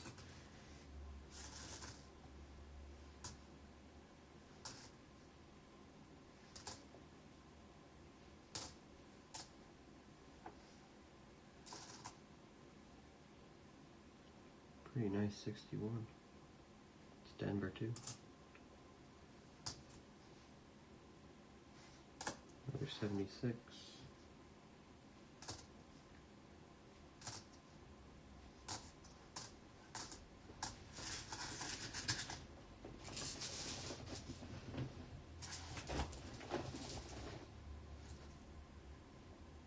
Two 76s.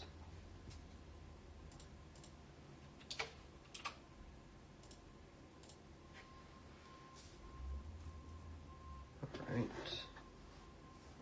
We're on to roll 41. We're on the final stretch here.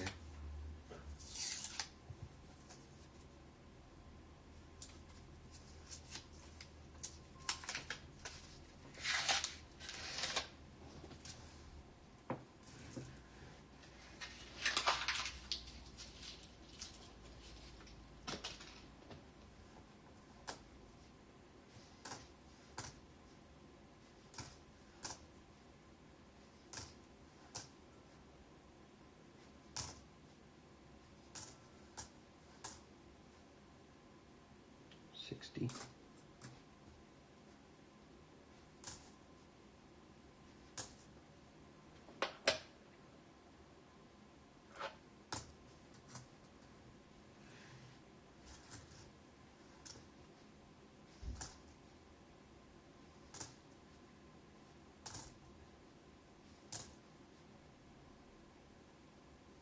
$67.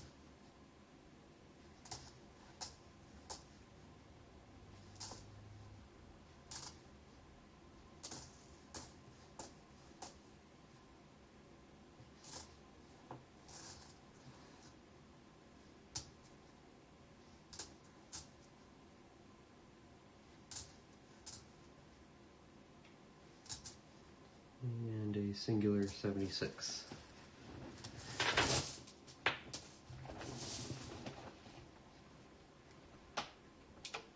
$14. Alright, 42.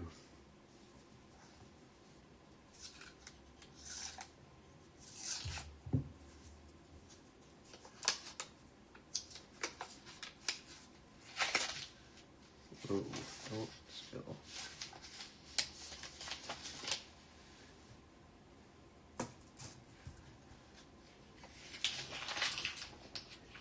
I see a 53, I think.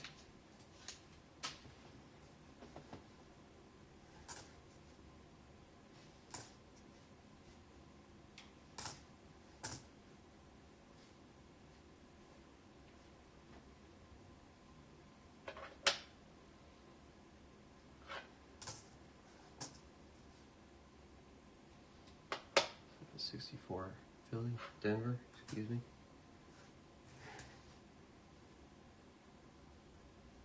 So 76.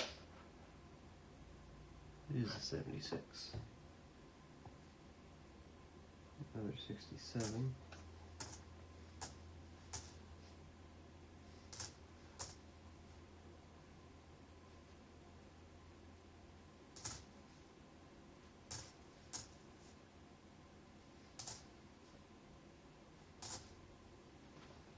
There it is.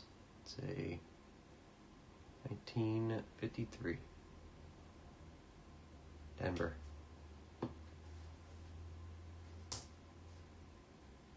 Oh, it's a very nice 1960.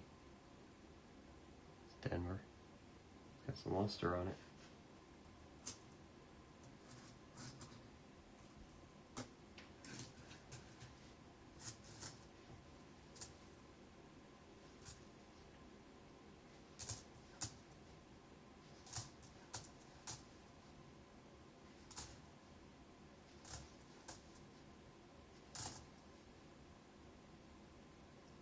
There's a 70S.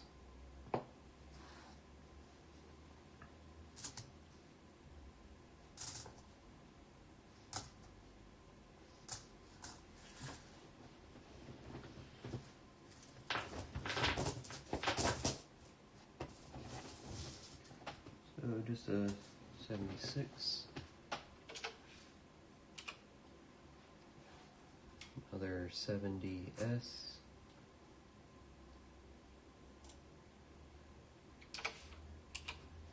And 1953 Denver. 53.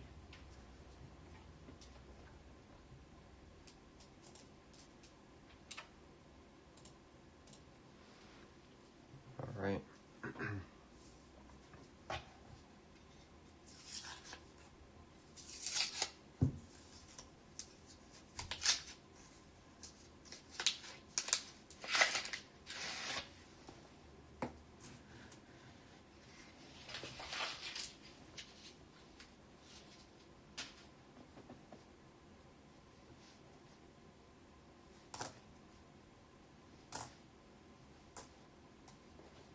Pretty nice.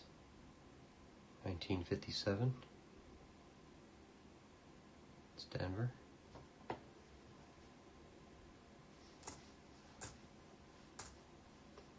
One.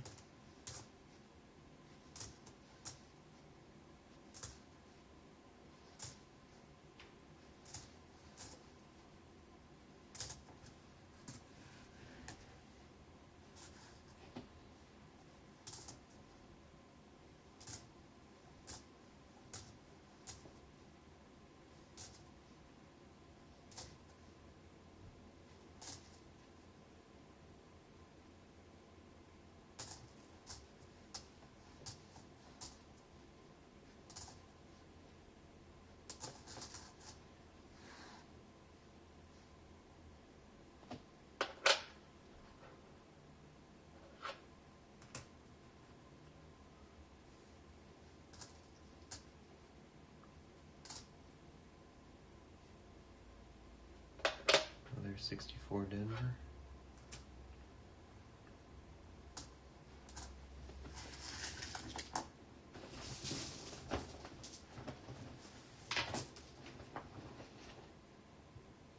Uh, 2001.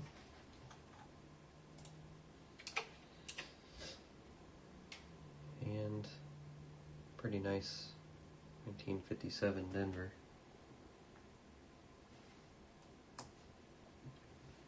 I'd have to do a book check on that one actually.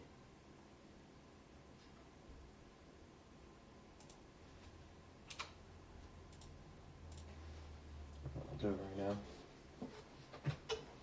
because I'll forget.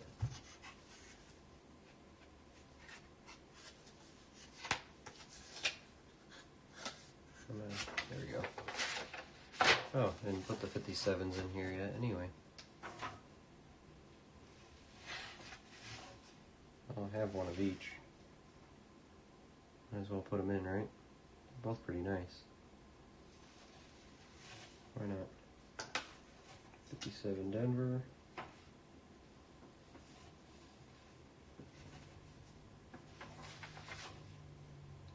I have a couple of these. Apparently I just never put them in. There we go.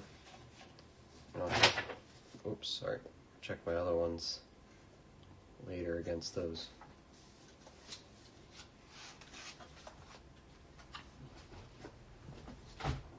Cool. Close that gap up.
for Denver.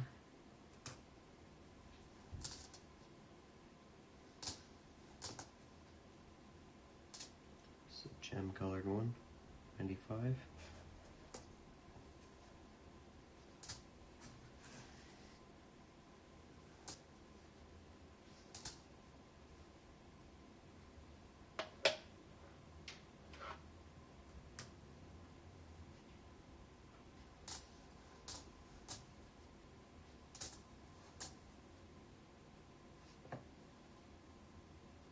Okay, it's one 2001.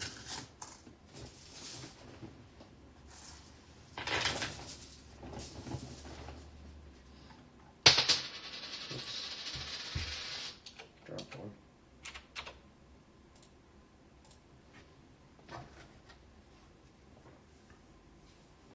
Alright, this is roll 45.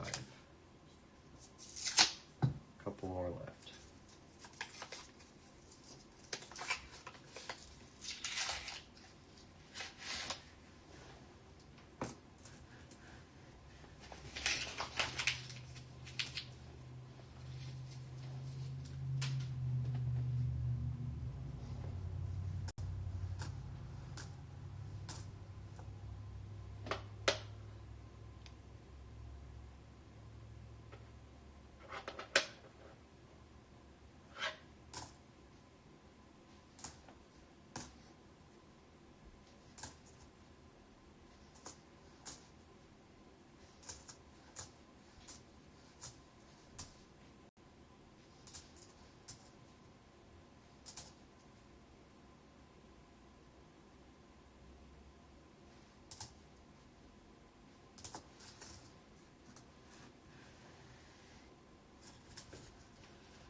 '69, San Francisco. 2001.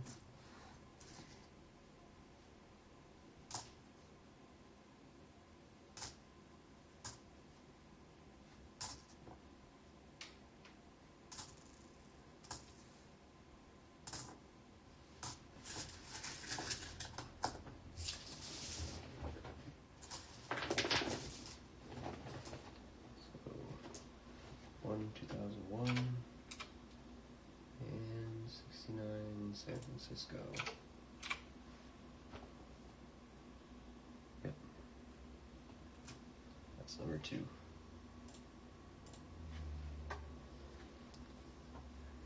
46.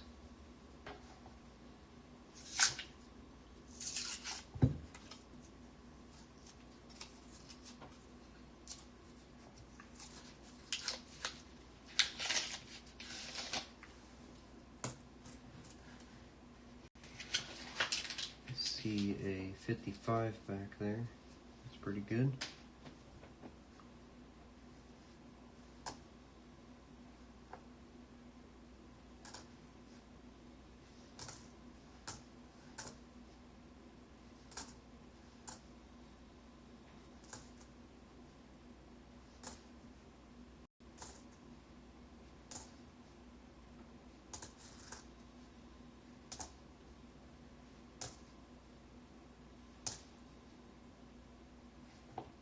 '76.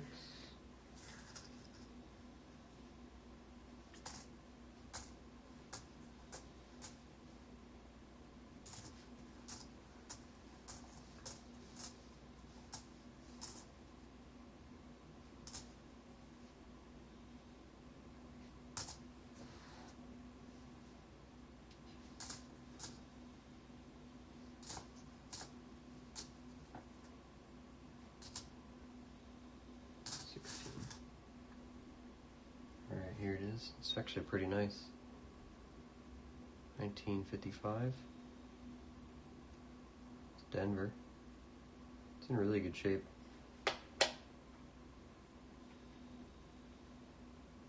Has 1 or 2 steps. Look at that. That looks real good. That's a book one for sure. 55 Denver.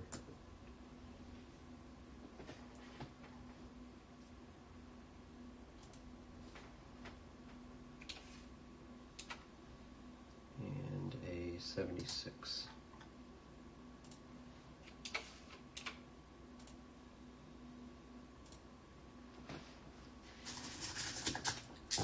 Oops.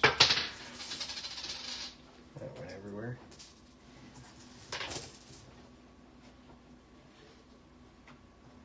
I'm going to do that 55 Denver now before I forget.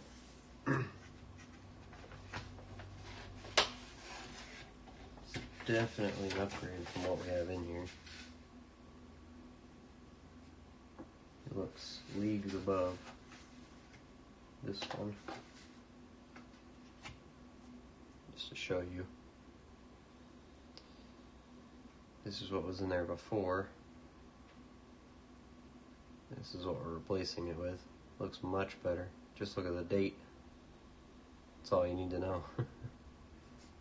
So, there's the Denver on the back.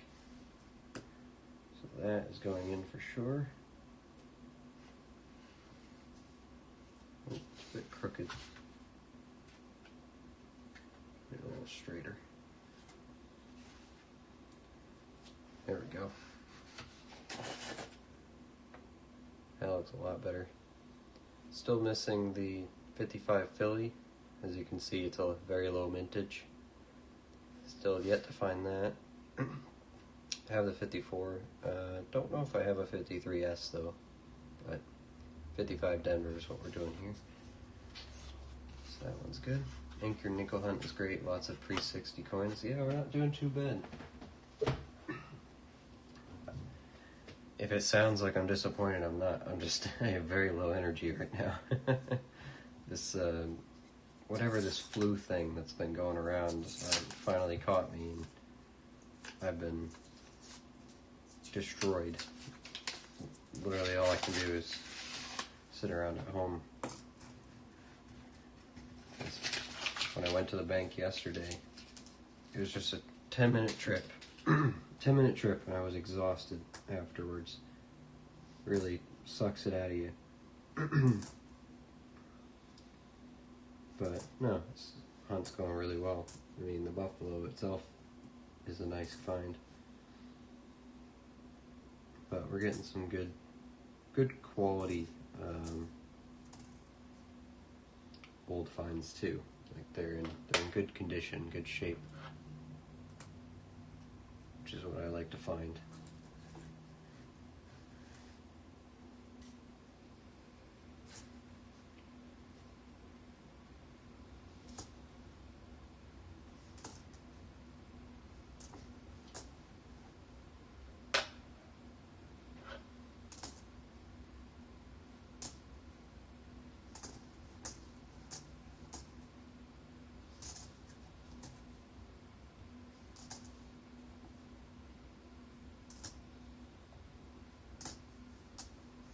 I think after this I'll take a look at ordering some Nicodate so we can make a point of going through all the non-dated buffaloes I have and figuring out what they are.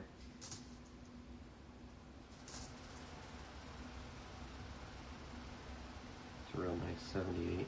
That might be an upgrade too. Getting a lot of potential upgrade coins.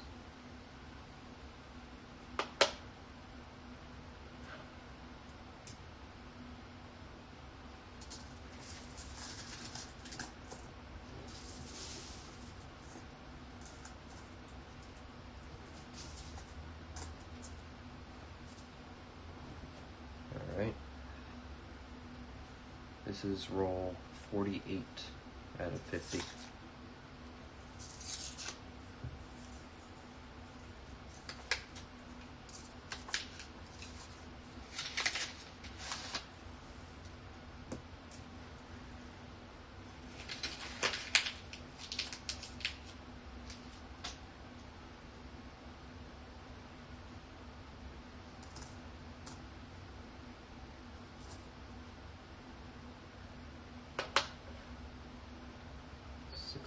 Denver.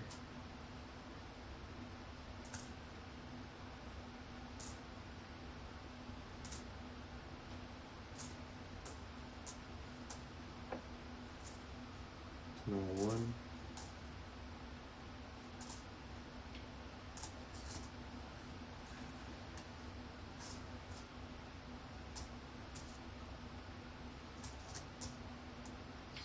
$76.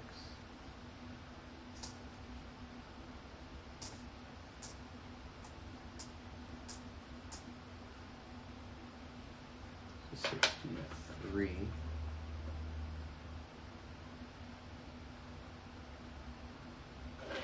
Don't see any tripling there.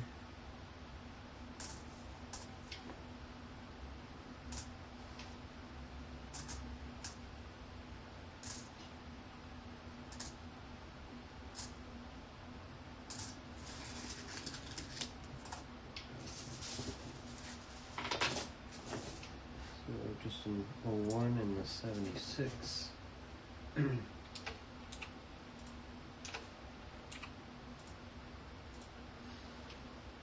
All right, roll 49.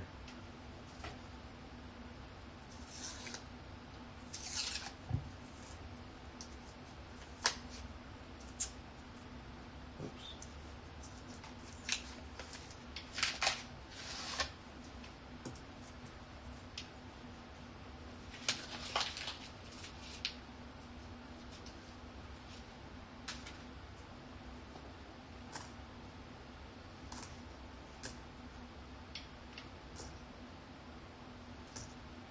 Roll 1.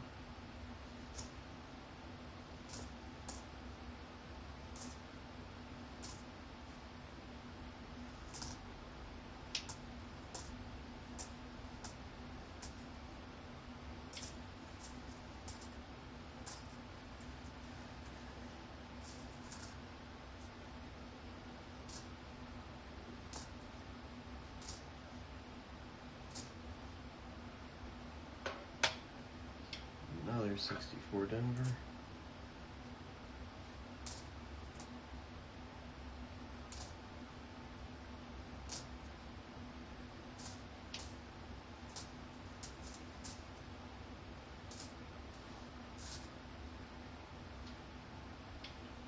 A nice 62.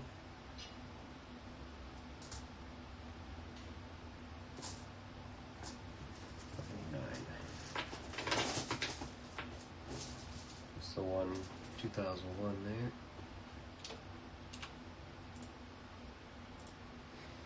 there. All right, last one. Here at the end. Let's see. Nothing special in the ends.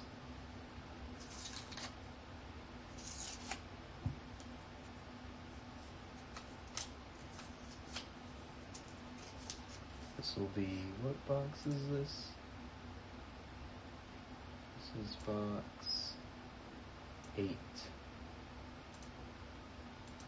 Box 8, so that means that after this roll will be 16,000 nickels without silver.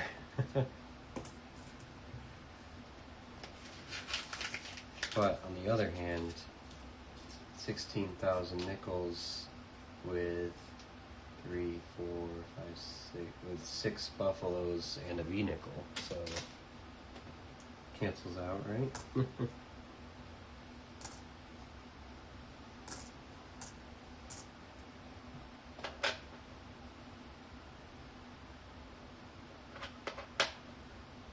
Whoa. Can't see anything.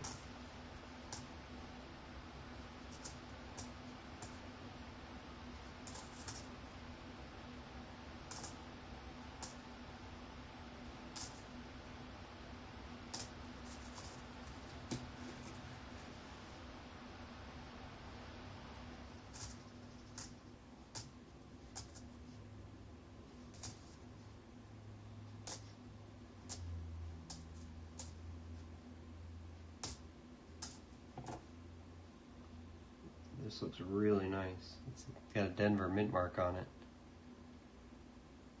It's a 64. It's a really nice 64 Denver.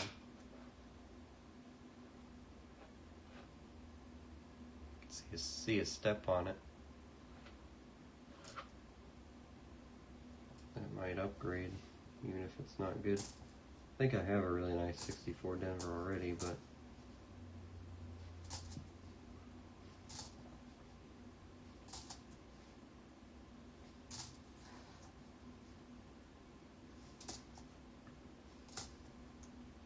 '81 and '86. Nothing in the last roll.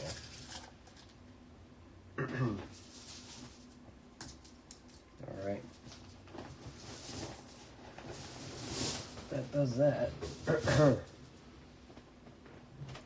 Man. Well, excuse me for just a...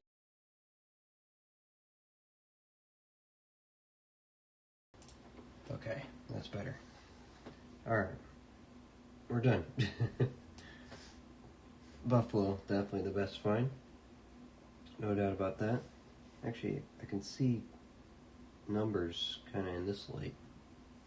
Looks odd, but at this angle I can see stuff.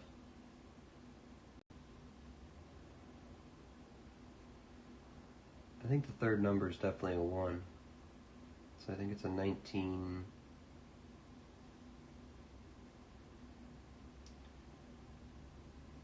From here my eyes see 1913 maybe, or 1917.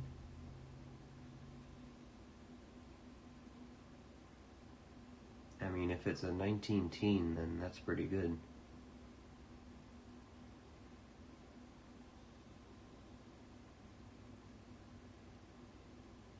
But I think I'll need NECA date to know for sure. There it is. You can kind of see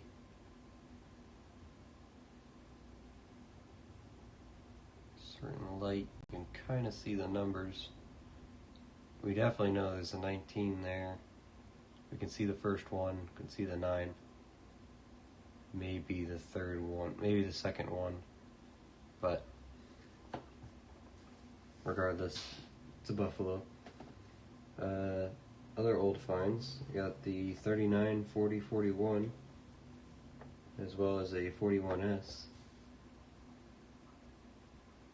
Got a, speaking of S, we got a 54S.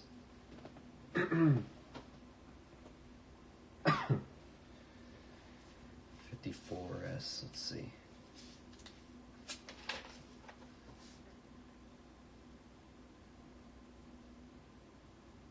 Uh, 41S, that was a 43 million. 54S. 54S isn't bad.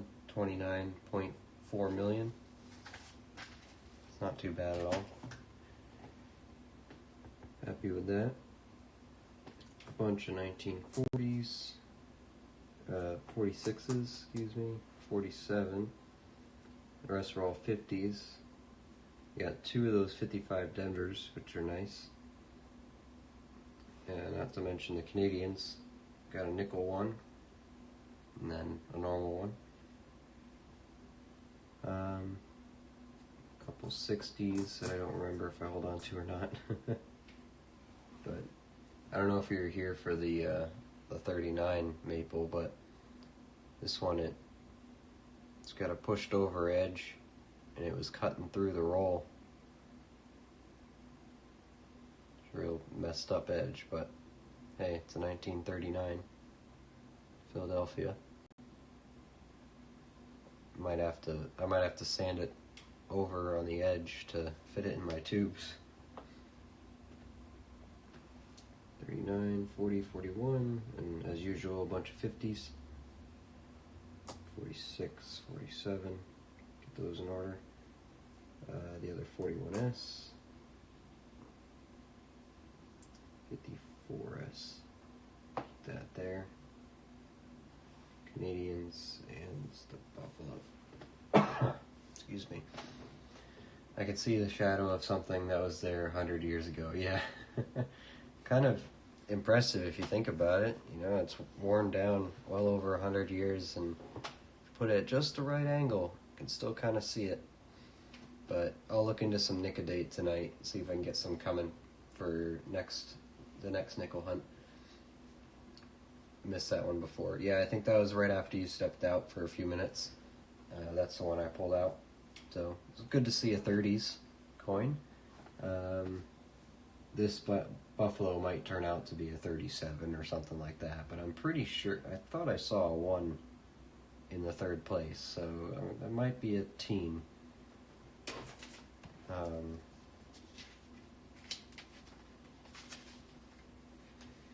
Yeah, which in this case would be pretty nice. They still made a lot of them, but there's some excuse me, but some of them are a little lower mintage than others, and the fact that it's well over 110 years old at this point would be nice to have regardless in circulation. There's a couple nice coins here. I think we should just go through our book real quick and see if these upgrade, because they're all older too. 61, 62, 63, 64, there's another 62, another 64, 66. Start with the 60s. 62, Philly, they're both Phillies. This one's way better, get rid of that one. 61 doesn't look as nice now. 63 still looks good. 64 Philly, 64 Philly. Between these two, it's the top one. The 66. 61, I gotta check in this book. It's gonna be right at the end.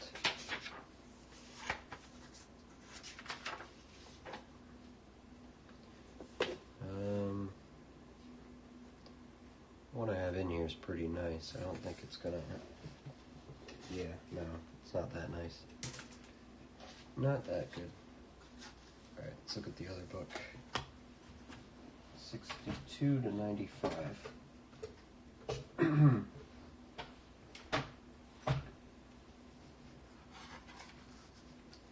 am I looking for? 62 Philly. Looks like I do have a good one in here.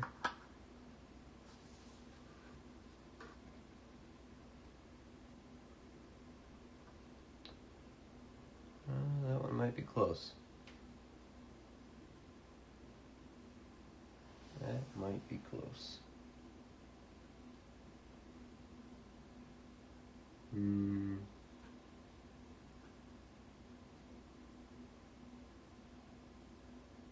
just looking for scratches, blemishes. The one I have in there is pretty darn good. Oh wait, looking at the lettering, it is worn more on the one I have in there. Just a little bit, but it's enough. Enough to upgrade it.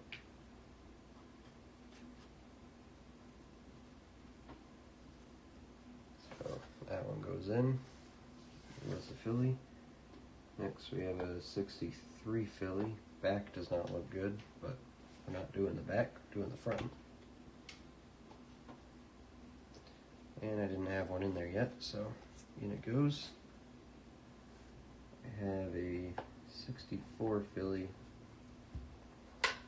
Not nearly as nice as the one I have in there. You can see it from here. This one shines a lot more. Bye-bye. And a 66 Philadelphia. Which might not have the luster, but it might be in better shape.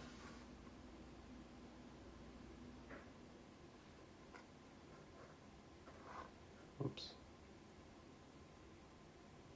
It might be a little better, it's just a bit dull.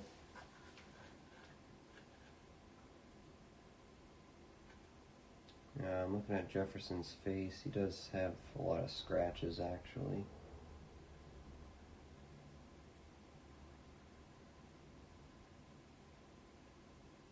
I think it might be a little better.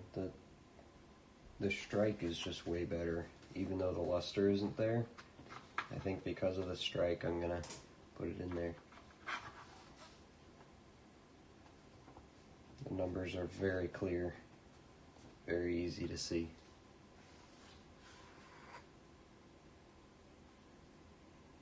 There it is. What else do I have here?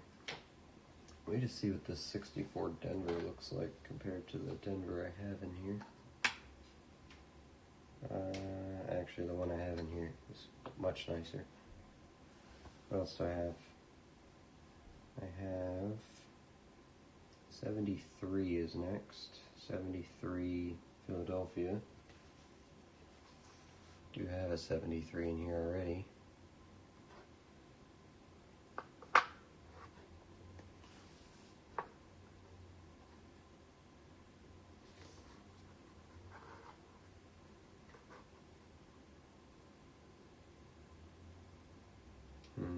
That one's tough. I think the one I have in there might be nicer. Yeah, if I look closer, the one we pulled out today has a lot more scratches. Nice strike, but it's got scratched up pretty good.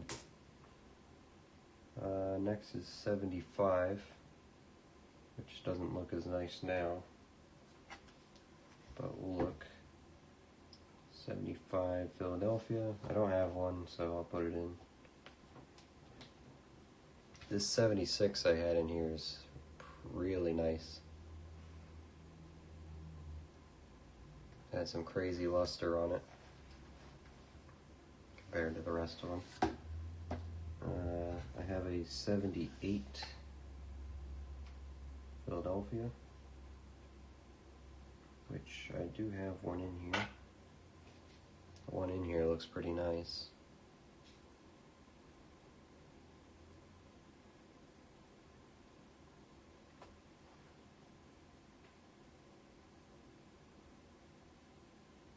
Yeah, the one in there is too nice. Can't get rid of that one. And 88 Denver, which I don't have in here anyway, so I'll just put it in. It's a pretty good specimen.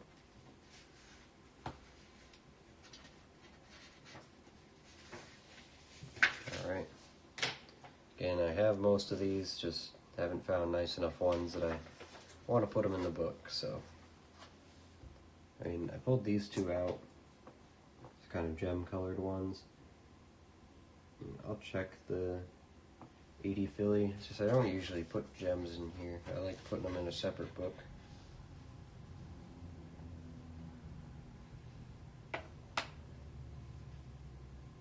But in this case, that looks a lot better.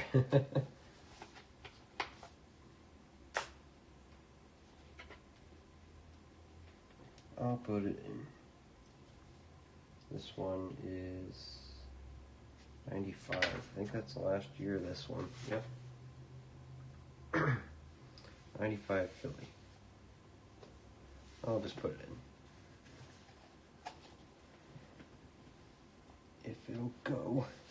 It's refusing to. It's a tight one. Tight fit. Come on, there it goes. It's definitely not falling out, that's for sure. There. That's one at the bottom there. This book, the reason why I don't have them all filled out is because I'm very picky with these dates, because they're supposed to be nicer. They're newer. So, only the best, so to speak. A bunch of 60s. Actually, I want to check this 60. 60 Denver.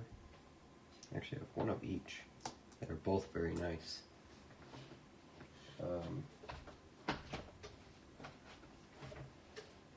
See if it looks good enough. I don't remember what my 60 looks like in here.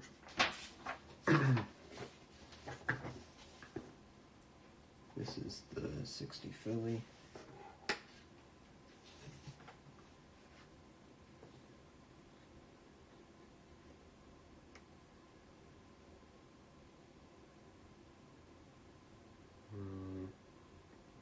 Might be better. I gotta look at it with my own eyes, not through the camera. Actually, the one I have in there is the luster on it's really nice. The strike might be slightly better on the one we pulled out, but the luster is really good on that other one. And then the Denver, look at that one.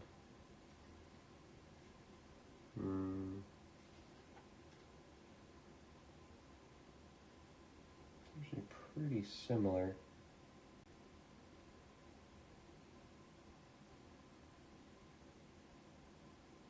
Might be slightly better though. I think we do have an upgrade there.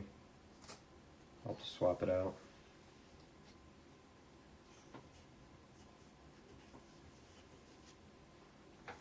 There we go.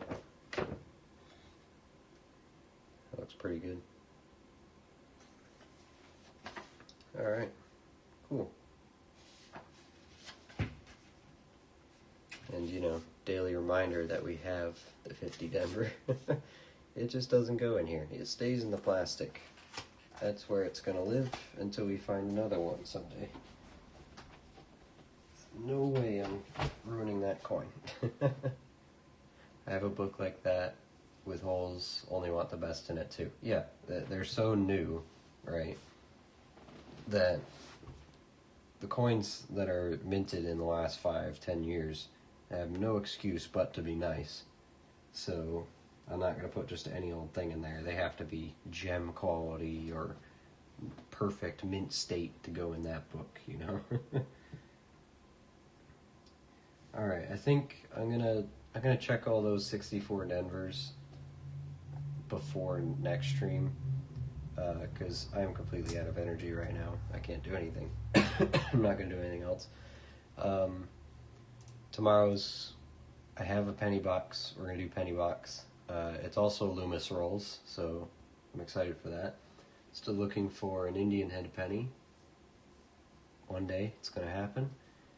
So we're going to do pennies tomorrow. I might start at 6 p.m. Eastern Standard Time instead of 7, so just 1 hour earlier for time to do those 64 Denvers, do the checking on those for the repunch, and also get a little bit earlier start so I can have more time to rest tomorrow night before, because I think I'm going into work on Monday and I want to make sure I'm 100% or at least as close to it as possible, get as much of this sickness out of me before I have to go back and make money. So that's what we're going to do tomorrow. We'll document the excuse me. We'll document this in the spreadsheet tomorrow, right before the pennies, and we'll check the 64 Denver repunched mint mark right before the stream as well. So it won't be before the stream. It'll be on stream just a little bit earlier. So I got to change the stream schedule. It's at 7 o'clock right now. I'll change it to 6. And that's what we'll do. In worst case scenario, we'll just do half the box of pennies, and I'll finish it Monday night if we're going on too long. So, because pennies usually take me a little bit longer. There's a lot more to look at. So yeah, that's where we're at. So, all right, I'll clean all this up tomorrow. For now, I'm going to bed. Just try to sleep off this disease. Hope you have fun watching. Maple, thank you for hanging out. Oh my god.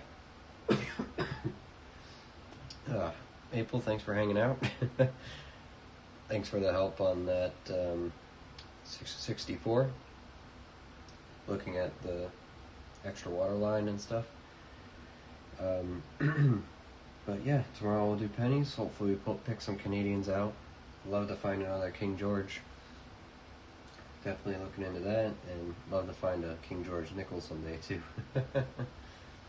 But Buffalo is a good find. I'll look into some Nicodate, and you know, maybe if we go long on the pennies and we do the second half of the stream Monday night, I'll have the Nick and Date by then maybe. We got the Amazon 2-day shipping out here, so that's the hope. But yeah, have a good night. Thanks for stopping in, and we'll see you tomorrow night. Everyone, take care.